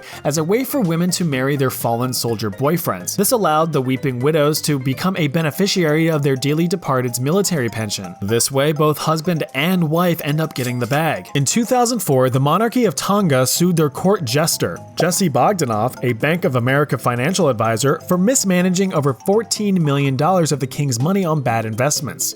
Something Wall Street Bets joke. Brazil had a record-breaking 59,000 murders in 2017, with only 8% of them resulting in any legal consequence. Ethiopia is home to the cruelest place on earth, the Danakil Depression, which is the country's lowest and hottest region. But don't try to cool off in these pools. They are highly acidic water pools rich in salt, sulfur, and iron, so you'll just end up turning into soup. Although Croatia is stunningly gorgeous and has the worst waste management system in Europe, countries in the European Union recycle roughly 40% of their waste on average. Croatia is in the dumps at just 8%. Finland recently changed its Air Force insignia. Now it looks like this, but back when it was founded in 1918, it looked like this. Keep in mind that the swastika is an ancient symbol of good luck used across many different cultures, until some German buttholes tarnished the image. In Arabic, Iraq means fertile. Yeah. In India, more people have mobile phones than access to a toilet, so be sure to watch where you step. Since 1389, Armenians have experienced 17 different massacres, with the Armenian Genocide of 1915 being the worst, resulting in around 1.2 million Armenian deaths. Tour guides in Tajikistan used to scam tourists by charging them for Yeti sighting tours in remote valleys, though no Yetis were ever found. Papua New Guinea? No son, no Guinea here, just people practicing black magic. 50 to 150 witches are executed each year. Spooky. Ladies, do your best to avoid Afghanistan as it's ranked worst in the world for gender equality. While there's no female heroes, 90% of the world's heroin is produced here. Although Zambia is home to some of Africa's most beautiful landscapes, the city of Kabwe is one of the world's most polluted cities, stemming from decades of lead mining and smelting. Over 100,000 people have reportedly suffered from lead poisoning around the town. Ghana, another African country. More slavery, but the first to gain independence from colonists. Slaves broke their backs for centuries in Egypt so that we could have the absolute banger that is the Prince of Egypt.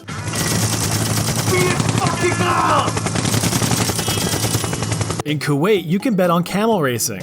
Oh, that isn't surprising? Well, how about camels controlled by robots? Yeah, much more interesting now, isn't it? Robots are really taking all of the jobs. Not just a state in the US, the country of Georgia slopped out the tyrannical maniac Joseph Stalin, something that not many Georgians are proud of. Meet Chathletics, my Mauritania-locked ultimate Iron Man.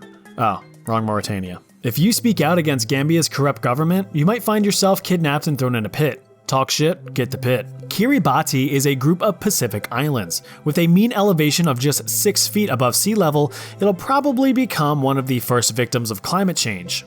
Spain is home to a plethora of nudist beaches, which sounds great in theory, until you see the people that actually go to these nudist beaches. Greenland is the perfect place if you hate neighbors, since it's the least densely populated country in the world with only 5 people per 100 square miles. Kyrgyzstan is just mountains, so I hope you like mountains. Sadly, there's still no guinea pigs, even in Equatorial Guinea. It's for the best though, cause they would probably just have to submit to the brutal authoritarian government. The Vatican City is the smallest country in the world, even though it's just a city. The Pope lives there, and that's bad enough. Although, it's gotta be said, it would make a pretty sweet GTA map. Iran experienced an unprecedented socio-economic surge thanks to the White Revolution in the 1960s and 1970s. Free education, increased healthcare, extreme distribution of wealth to the working class, infrastructure reform, expansion of women's rights, and so much more. It just sucks that all of the religious nuts took over and turned it into the less than ideal place it is today. Iran absolutely fumbled the bag on this one. Canada is America's hat, and boy do they love clubbing seals to death. Chile was home to Augusto Pinochet, one of the world's bloodiest dictators. He took power in 1973 and kidnapped, tortured, and killed thousands. But since it was in the name of fighting communism, world leaders were just like, Slovenia. It's boring as shit. The Republic of the Congo is not the Democratic Republic of the Congo. In fact, it is 100% less democratic, but has the same amount of Ebola. If you didn't have malaria upon entering Kenya, you probably do now. Laos is considered the most bombed country in the world after the US dropped over 270 million cluster bombs during the secret war in the 60s and 70s. Over 80 million remain on the ground, still active. South Sudan. It's like Sudan, but with a cowboy hat. Lithuania was once a world superpower, until it got top rope elbow dropped by Russia in 1655 and finished off by plague and famine. Now Lithuania just chills. Norway is home to many beautiful animals, like whales. Oh yeah, Norway leads the world in whaling. San Marino is a tiny country state in Italy. However, there's not a single olive garden to be seen. Guess what? There's guinea pigs in Argentina. While in Pakistan, try not to express any non-Muslim religious beliefs, or else you might catch yourself in prison on blasphemy charges. Religious freedom ain't too good there. The people of Belarus are pretty superstitious. For example, don't whistle in someone's house or you'll blow all of their money away. To mark the end of winter, the people of Poland burn and drown a doll of Marsana, the Slavic goddess of winter and death. The African country of Botswana is 70% desert, 5% elephants, and 25% AIDS. The small African islands of Sao Tome and Principe are major transit points for heroin trafficking. Consisting of mostly desert, only 0.9% of Namibia's land is able to be used for farming, so they have to rely on imports to feed the population. Romania is home to some of Europe's last remaining virgin forests in the Carpathian Mountains. Virgin nerds! Besides exporting crisp, clean water, Fiji used to be known as the Cannibal Islands, with the Fijian chief Ratu Udre Udre holding the record for most humans ever eaten. He is known to have eaten almost 1,000 humans in his lifetime. Algeria is Africa's largest country, but only 12% of its landmass is populated because the rest is just stupid desert. Yeah, so a lot of those slavery-ridden African countries I mentioned, the UK might have had something to do with that. They also think this is food. Bulgaria is the most unhappy country in the European Union according to a 2019 survey, scoring just 4.8 out of 10 on the happiness scale. Portugal was second at 6.2. Although Germany is mostly blamed for the violence in World War II, don't forget that Japan invaded China and murdered over 20 million Chinese people using the 3 alls policy: kill all, burn all, and loot all. But anime is cool, I guess. Albania officially banned all religious practices in 1967 until the fall of communism in 1991. King Leopold II of Belgium absolutely devastated the Congo. He claimed the territory as his own property and worked it to the bone, collapsing its population by half due to starvation and exhaustion. Belgians are not too proud of their late monarch. In Switzerland in the 19th and 20th centuries, over 500,000 poor children were taken from their families and forced into farm labor. These children were called Waisenkinder, or contract children. The Swiss government officially said, "Oh, my bad," in 2013, so that's nice at least. Myanmar is currently undergoing a civil war since 2021 with over 44,000 casualties so far. But since TikTok hasn't told white women to start protesting it yet, you probably have never heard of it. Besides being the hardest song on Guitar Hero 2, Jordan is a Middle Eastern country currently experiencing one of the worst droughts in history. Everyone please send Jordan a soggy envelope of water to show support. So that's every country in the world. Please tell me in the comments how I'm wrong and how your country is great, and I'll go, well, see ya. Deadliest chemical weapons. Humans have been wiping each other from existence since the beginning of time. Whether it's a simple squabble or an alls-out, balls-out war, nothing is ever really resolved until at least one side lies in ruin. Spartans? Destroyed. The Romans? Vandalized. The Korean War? Forget about it. While a classic sword to the chest or a freedom seat to the old gray matter is perfectly capable of getting your point across, sometimes nations invest in more creative solutions. And that's where full-on chemical warfare comes in. You see, a quick and easy demise is a courtesy. It's the slow and agonizing expirations that really send a message. So let's see just how far humanity is strayed from the light, shall we? As a warning, you'll be seeing some gruesome images of the effects of these very real and very deadly chemicals. So if you're one to be watching these videos with a big old plate of food, you're in for a bad time. Anyway, first up is mustard gas. A bit more tangy than your average condiment, mustard gas was a game changer in World War I, which was already a game changer itself in the world of warfare. First used by the Germans during the Third Battle of Ypres in Belgium in the summer of 1917, mustard gas is one of the most well-known chemical weapons used during the Great War. But here's a fact for you: mustard gas isn't a gas. It's not even a mustard. It's actually a liquid at room temperature, which actually made it more effective in warfare. The thick and oily liquid would stick to most surfaces for days on end. And to take advantage of this, mustard gas was packed into artillery shells, which bombarded the battlefield. The artillery explosions would turn the liquid into a fine mist, spraying all over the place. What's worse is that the lethal liquid would slowly vaporize in warmer temperatures, creating creeping death clouds which would engulf soldiers. This vicious vapor had a strong garlic or mustardy odor, which is how the chemical got its namesake. But no matter if it's a gas or a liquid, the horrible effects still remain the same. And I hope you're ready for some brief chemistry lessons here, because I'm going to be giving you a rundown of how these chemicals affect the human body. And since I'm a chemical engineer during my day job, you can, trust me, bro. Alright, so mustard gas is what's called a blistering agent. This means that its main form of attack is damaging human tissue. And this is done through the chemical's ability to really fudge up the DNA and proteins in the nuclei of your cells, particularly in the moisture areas of your body like your eyes, your skin, and your respiratory tract. So rest easy knowing that nowhere's really safe, especially if you sweat a lot, like say a soldier in the heat of battle carrying a crap ton of equipment. Any skin exposed to mustard gas will develop severe chemical burns, and thanks to all that DNA and protein destruction, will form very juicy but agonizingly painful yellow blisters, or as I like to call them, the Forbidden Capri Suns. Now, with how bad this stuff is on your skin, it's even worse when it gets in your slippery wet eyeballs. If mustard gas gets in your eyes, you're gonna be hit with severe and immediate irritation, burning, and in some cases, partial or complete blindness. But that's just the effects on the outside of the body. Breathing the stuff in results in immediate burning and pain in your throat and nasal passages. Why is it spicy? Over the course of a few days, this will evolve into inflammation of said airways, causing restricted breathing, congestion, and likely complete respiratory failure. Those who did survive mustard gas exposure often suffered long-term respiratory complications for years after the war. Despite causing these horrific side effects and being the most commonly used chemical in old WW1, the mortality rate of mustard gas is pretty low, only making up about 2 to 3% of all chemical warfare deaths during the Great War. There was a chemical that was much more deadly than mustard gas, and that chemical is way back in 1812, Cornish chemist and long neck haver John Davy decided to try to make some new chemical compounds, as chemists tend to do. Today's attempt was exposing a mixture of carbon monoxide and chlorine gas to sunlight. UV radiation from the sunlight actually kicked off a reaction, forming a new gaseous compound. Davy named this creation phosgene, which, when roughly translated from Greek, means born from light. This compound was pretty easy to produce and was deemed valuable in various chemical synthesis reactions.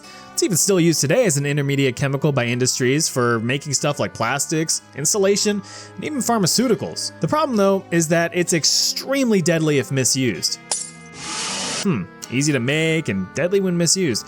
Sounds like the perfect candidate for a chemical weapon, said the Germans in a silly and aggressive accent. And that's just what they did. In December of 1915, during the First Battle of Ypres, poor Belgium really can't catch a break, Germans set up about 3,000 cylinders of compressed phosgene gas on the front line. It was then released in a light breeze, causing a deadly white cloud which devoured the opposing forces. Now, phosgene is classified as a choking agent, which, although very kinky, is lethal. When exposed to phosgene gas, you immediately experience violent coughing, difficulty breathing because, a choking agent, and nausea and vomiting. Not only will your skin develop painful chemical burns, but your respiratory tract as well. Just like with chlorine gas that I mentioned in a previous video, phosgene has a similar mechanism of action. It reacts with residual moisture inside and outside of your body through a process called hydrolysis, which forms hydrochloric acid and carbon dioxide. The newly formed acid eats away at any tissue it comes in contact with, which hurts, like a lot. The gas also directly damages your body's cells, causing your blood vessels to start leaking out fluids to neighboring organs, particularly your lungs, which is, as the French say, no bueno. The excess fluid in your lungs only makes your breathing worse and worse until eventually you're physically unable to breathe and you suffocate. Now, you might be familiar with the fact that a key tactic of World War I was trench warfare. Both sides of the war dug miles and miles of trenches as a way to protect themselves from machine gun fire. It's really hard to shoot at guys when they're in a little hidey hole. Well, this is where chemical weapons really shined. You see, chemicals like mustard gas and phosgene are much heavier than air, which means that the gases would creep over the land and pour into the trenches, flushing out any soldiers who happen to be in the wrong place, the wrong time. Warfare involving chemical weapons was horrifying. British officer Martin Greener recounted witnessing a cloud of poison gas approaching his position. Just at dawn, they opened a very heavy fire, especially machine gun fire. And that's the idea, was that apparently to make you get down.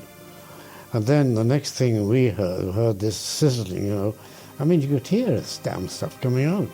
and then saw this awful cloud coming over. Great yellow, greenish yellow cloud. Wasn't very high, about, I would say, it wasn't more than 20 feet up. Nobody knew what to think. But immediately it got there, we knew what to think. I mean, you knew what it was. Well, then, of course, you immediately began to choke.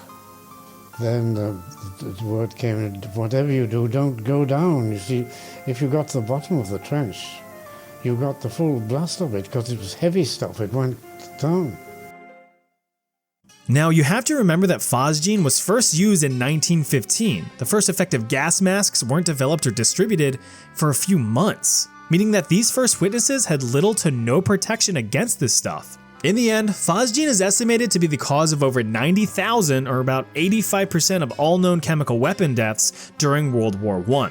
Although history likes to highlight the German Empire for their aggressive use of chemical weapons during the Great War, and rightfully so, it was actually France who first used tear gas in 1914. But compared to chemicals like phosgene, it's like hucking a paper ball at a cannon.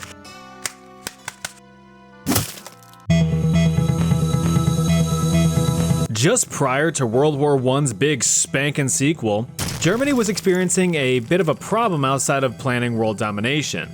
Bugs. A bunch of weird little weevils were doing irreparable damage to German orchards, which were a key food source. You see, you have to be a little self-sustaining when you inevitably piss off the rest of the world. In response, German scientists were tasked with developing an effective insecticide to wither the weevils. In 1938, one Gerhard Schrader mixed phosphorus with cyanide, developing a toxic compound that was too deadly for agricultural use.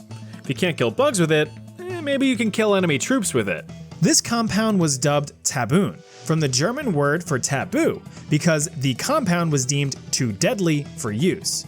But that didn't dissuade Schrader, who rushed back to the lab to perform more experiments, and in doing so, he quickly developed a much more potent version of the already lethal compound. And this new poison was called sarin, a very volatile, odorless, colorless liquid. Why is it so deadly? Well, sarin is classified as a nerve agent, arguably the deadliest and most horrifying classification of any chemical weapon. And it works like this. Now really turn your brains on for this explanation. In your body is your nervous system. This is basically the entire body's communication network, controlling your movements, your thoughts, your emotions, your memory, muscle function, and passive functions like your heartbeat and your breathing. Well, sarin comes in and fucks all that up by messing with these guys. These are neurotransmitters, chemical compounds that are passed between neurons in your nervous system. Some neurotransmitters you may be familiar with are adrenaline, which gives you that fight or flight feeling, serotonin, the happiness molecule, and dopamine, which hits really hard when you're up about 450% in your spy calls, but you're too stupid to sell them even though they expire in 2 hours. Well, I would like you to meet acetylcholine. This neurotransmitter is what controls your muscle movement, your thought process, and your learning ability. When passed from your nervous system to your muscles are stimulated and move the way your brain tells them to. After your muscles are done doing what they're doing, the acetylcholine is then broken down by acetylcholinesterase, allowing the muscles to relax. So sarin over here comes in and breaks that communication line. Your muscles are bombarded with signals to move, but no signals to stop. As a result, victims who are exposed to sarin gas are no longer in control of their own bodies. They can't think, they can't breathe. The body continues to seize and painfully convulse. This complete loss of bodily function means death is quick, in as little as a single minute with direct inhalation. Compared to phosgene, sarin is calculated to be about 43 times more lethal when comparing lethal dosages. The sheer potential destruction of the chemical was enough to prevent Germany from ever using the gas during World War II. Some sources claim that the main mustache in charge was too scared to unleash it after his own personal experiences with mustard gas in World War I. But the guy authorized using gas chambers on innocent civilians, so I'm calling bullshit on that one. Regardless of the reason, sarin was never authorized for use in World War II. However, sarin, along with a beefed up version called cyclosarin, are known to have been used by Iraq in 1983 during the Iran-Iraq War, resulting in tens of thousands of deaths. An even deadlier version of the nerve agent called soman was also synthesized, but luckily it's never been used. Together, taboon, sarin, soman, and cyclosarin make up the G series of nerve agents. And you can pause here to read up on them. Alright, we need a mental health break here. So let's get some of that serotonin rebalanced. Oh, look at this little guy. He's living it up. He's doing his thing. He's got a piece of fluff. He's probably gonna nope, he ate it. All right. Ugh, now look at this handsome little man. I think I know what he wants you to do. That's right. Don't disappoint him. All right, back to the devastation and despair. Venomous Agent X, or VX for short, is a chemical compound discovered by the British in the 1950s, while, go figure, researching potential pesticides. Oh, how the turntables. Britain pulled the whole copy my homework but in your own words move by building off of the aforementioned Gerard Schrader's work. Once fully developed and refined, the compound was then produced for the sake of chemical warfare, should the world wars decide to become a trilogy. In its pure form, VX is a thick, oily, amber-colored liquid that is relatively non-volatile, meaning that it doesn't vaporize easily on its own at room temperature. These physical properties prevent the oil-like chemical from dissipating wherever it's released. It can remain on the ground and plants for days on end, creating poison pools across the landscape. The odorless and tasteless liquid is lethal in very small doses. Just a few milligrams on your skin will be enough to send you vertically packing. The mechanism of action is identical to sarin, causing a complete loss of bodily function and death by asphyxiation. However, VX is considered to be much more potent. In 1993, the United Nations banned, along with several other chemical weapons, the production and stockpiling of VX in any amount that exceeds 100 grams, or about a quarter pound minus the cheese. VX had also been used alongside sarin during the Iran-Iraq War in 1983. As well as a few assassinations, the most high profile of which being the brother of North Korea leader guy Kim Jong-un in 2017, where 2 women rubbed a cloth soaked with the nerve agent in the poor guy's face at an airport. He received his one-way boarding pass to the Northeast Korea in the sky in just 15 minutes. But that's not the end of nerve agents just yet. No, now it's the Soviet Union's turn to dabble in chemical weapons in the 1970s. Many sneaky Soviet scientists were tasked with developing new nerve agents to bypass the UN's banned chemical weapons list. After over 2 decades of research, the Novichok series of nerve agents were developed. These 8 compounds are believed to be the most toxic things ever developed by mankind, besides political subreddits. Now, the Novichok agents are functionally equivalent to other nerve agents, but again, are much more potent than the last. Although weapons were created to release these agents, they were never deployed on the battlefield. Instead, these compounds are mainly used in silencing enemies of the state, with one of the most recent cases being in 2018.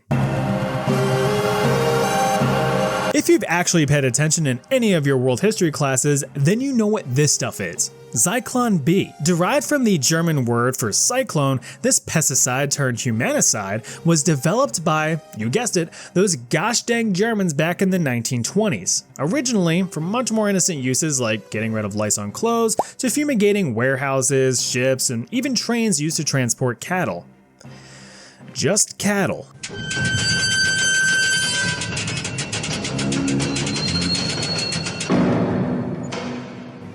Zyklon B's main ingredient is hydrogen cyanide, a toxic systemic poison. The compound takes the form of small pellets which, when exposed to air, evaporate into a gas. Now before some nerds out there correct me, the phase change from a solid directly to a vapor is actually called sublimation.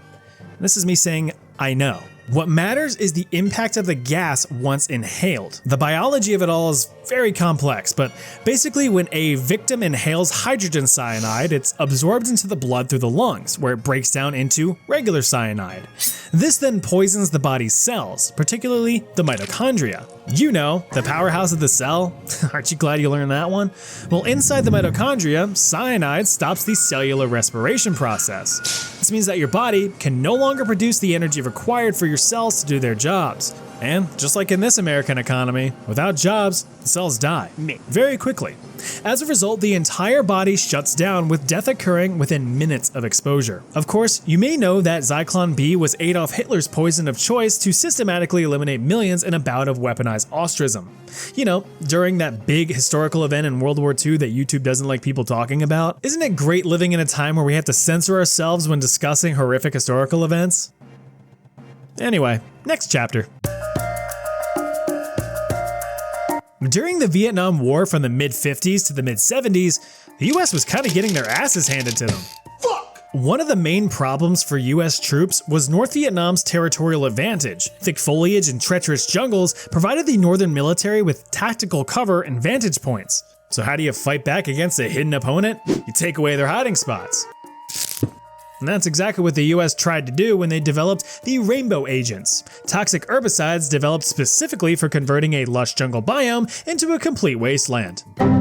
Luckily, a bunch of US chemical companies already produced herbicides for use in agriculture to kill off invasive plants that threaten crop yields. The most notable companies were the Dow Chemical Company and the Monsanto Company. These companies were then tasked with upping production for the war effort. In all, 6 herbicides were developed: Agents Green, Pink, Purple, Blue, White, and Orange, all named after the color-coded barrels that they were shipped in. Agent Orange was released into the environment by any means necessary. Helicopters, planes, boats, trucks, backpacks, whatever could be used to spray liquid everywhere. It's estimated that over 11 million gallons of Agent Orange showered over South Vietnam, as well as the neutral countries of Laos and Cambodia. The US government actually sprayed about 20 times more than what the chemical manufacturers deemed necessary to get the job done. You what? Tens of thousands of square miles of rainforest and jungle were devastated in the 60s and 70s. Full ecosystems were flat out destroyed. Surviving wildlife were forced to relocate, and while not directly intended, hundreds of thousands of people were caught in the crossfire, soldiers and civilians alike. Immediate exposure symptoms included skin irritation and swelling, as well as difficulty breathing. Overall, the short-term effects were pretty mild and non-threatening. However, it was the long-term effects that packed the punch. In all, 14 diseases are linked with Agent Orange exposure, including various cancers, Parkinson's disease, and severe birth defects thanks to the chemical mixture's genetically damaging mechanism of action. Despite not being solely intended as a chemical weapon against humans, it is estimated that over 300,000 US troops and over 400,000 Vietnamese, Laotian, and Cambodian people have died as a result of Agent Orange's long-term side effects, making the compound one of the deadliest in history.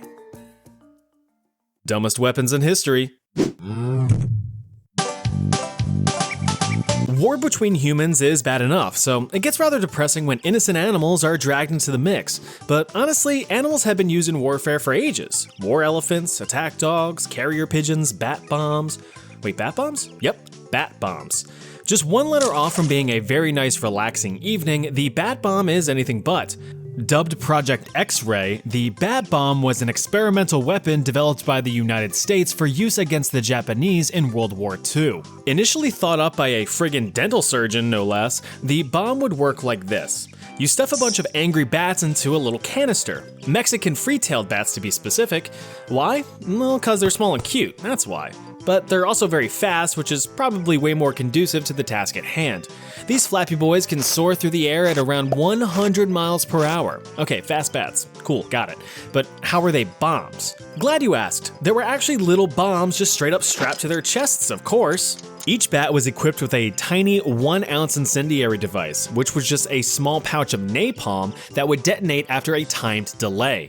So now you have your explosives. Just cram them all into a small capsule and find a target. Easy enough, right? Once the bat bomb was dropped over an intended target, a parachute would deploy, opening the bombshell and releasing over 1,000 bats. In theory, the bats would scatter across the landscape and look for places to roost and go sleepy by. Anywhere that a bat could squeeze into and honk some me-me-me's was a suitable target. Since the bats would likely spread over a wide range to multiple targets in the area, they would prove to be very effective little terrorists, as small fires would spring up across the city and be difficult to contain. So how did it do? Well, during a test run in a US airfield, hundreds of armed bats were accidentally released and took refuge next to, for perfect comedic effect, a giant friggin' fuel tank. Don't move. Though effective, Project X-Ray was cancelled because World War II ended before testing was fully complete. Maybe next time, fellas. Nuclear bombs dropped from the sky are pretty cool, but how about a bomb that you could bury in the ground waiting for victims to roll over it? Like a landmine? Yes, like a landmine, but a bigger, better one. Enter the Blue Peacock nuclear mine. Developed by the British in the 1950s, the goal of this bomb was to stop potentially invading Soviet forces from taking over recently war-torn Germany. You know, if they decided to do that sort of thing. What, bruv? You want Germany? Well, come on then. Oh, hang on a tick. Oh, alright. Yeah, come on then. It was a great exit strategy to render the area completely useless, as everything was now reduced to atoms and irradiated. If I can't have it, no one can, said the British. So to level a whole city, these things had to be massive, and they were. Each bomb weighed around 16,000 pounds. The bomb would lie in wait underground to be detonated remotely if any invasion took place. The problem with a bomb being underground and unattended is that a lot can go wrong. Detonation mechanisms could fail and refuse to detonate, or it could detonate prematurely like a bad date night. One particular concern was the preservation of the detonation mechanisms during the cold winter when the ground froze over. So what would be a suitable way to prevent a bomb from freezing? Well, you probably want some heat, but from what? Heated water? Not practical. Electric heat? Too dangerous. Wait, I've got it. Body heat. No, Ron, get off the bomb and put your clothes back on. Oh. I'm talking body heat from this. Yup, it was proposed that live chickens would be stuffed into the bombs to provide enough body heat to maintain operation during cold spells. They would be given a supply of food and water as they enjoyed their stay in the 5-star volatile vessel. In the end, only 2 of the 10 proposed bombs were ever built, but neither were ever detonated, and the project was scrapped after a few years of development. The Imperial Russian Navy was looking to revolutionize naval warfare in the 1870s. The basic premise is that the bigger the guns, the better the Navy. Well, to have bigger guns, you need bigger ships, but when you build bigger ships, they could probably hold bigger guns. But then why not just build even bigger ships to hold even bigger guns? Well, it's not that simple. By design, ships are rather narrow, leaving weight distribution pretty limited in a geometric sense. So why not widen the ship to be more, round? Surely that would solve the problem. No, that would just be a dumb design. But Imperial Russia didn't think so, and thus in 1874, many Russian rubles were put towards developing and building the Novgorod. This absolute unit of a warship measured 101 feet in diameter and was protected with 12 inches of plated armor. Equipped with 2 11-inch cannons, it was basically a fully strapped lily pad. Any good warship is fast with reliable steering. Was the Novgorod? Nope. By contrast, it was painfully slow and hard to steer. At top speed, the circular ship cut through the waves at a staggering 7.5 miles per hour. Slightly slower than the average male running speed, according to Google. And funny enough, with its circular design, recoil from cannon fire would often cause the ship to unintentionally rotate, slowing down any formidable suppressing fire in a warfare setting while the ship resets position. Not that it mattered too much because each cannon took 10 minutes to reload between shots. Despite her shortcomings, she participated in the Russo-Turkish War of 1877, but was ultimately used for shoreline defense instead of active naval warfare. Her career was surprisingly long, lasting 29 years before being decommissioned and eventually sold for scrap. Even today, the Novgorod is regarded as one of the worst naval ships ever designed. The ship had many flaws, sure, but experimentation is how we improve as people. Or at least that's what they tell us. Ever have an annoying bug buzz in and out in front of your face, so you try to get rid of it by blowing some air at it? Yeah, not very effective, is it? And neither was the wind cannon. This 90-degree ass silly cylinder was almost one of the Nazis' Wunderwaffen, or wonder weapons. Almost. It was a 3-foot diameter, 35-foot long cast iron cannon, and it worked like this.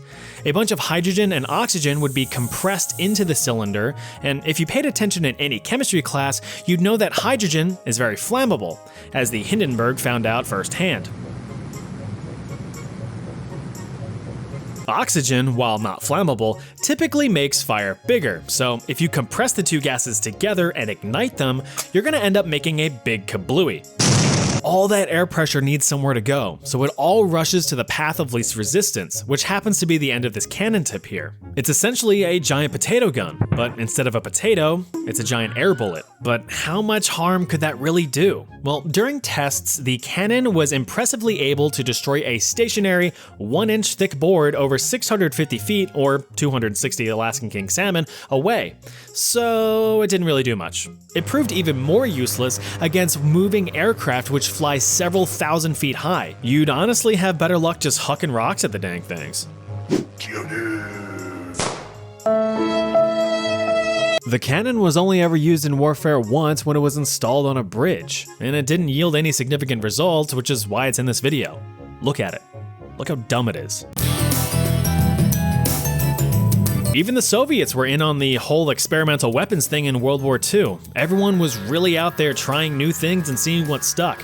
Take, for example, tanks. Tanks are good. They drive around on the ground and shoot shit, right? Well, what if they could also fly? No, not like an airplane. Well, actually, yes, like an airplane, but only to make it to the battlefield quickly to drive around on the ground and shoot shit. Previously, tanks were haphazardly airdropped with their crew dropped separately, and that's just too slow for warfare. Enter the Antonov A-40 flying tank. It's a tank strapped to a glider. The operating principle is that these bad boys would already have their crew aboard while a bigger plane does the heavy lifting. Once approaching the battlefield, the plane would just dump its load, releasing the glider to the ground below. Once landing safely, the wings could be dropped and the tank could ride right into the heat of battle. The tank used in the experiment was the Soviet T-60, a rather small light tank typically used for scouting. But despite being classified as a light tank, the thing still weighed almost 6 metric tons, or just over 13,000 pounds. So it was far from light. But how is this thing gonna fly, you might ask? The answer is, not well. In order to lighten the load and reduce drag, the tank's secondary guns were removed. Headlights and peripherals were stripped, and ammo and fuel were kept to a minimum, rendering it almost useless.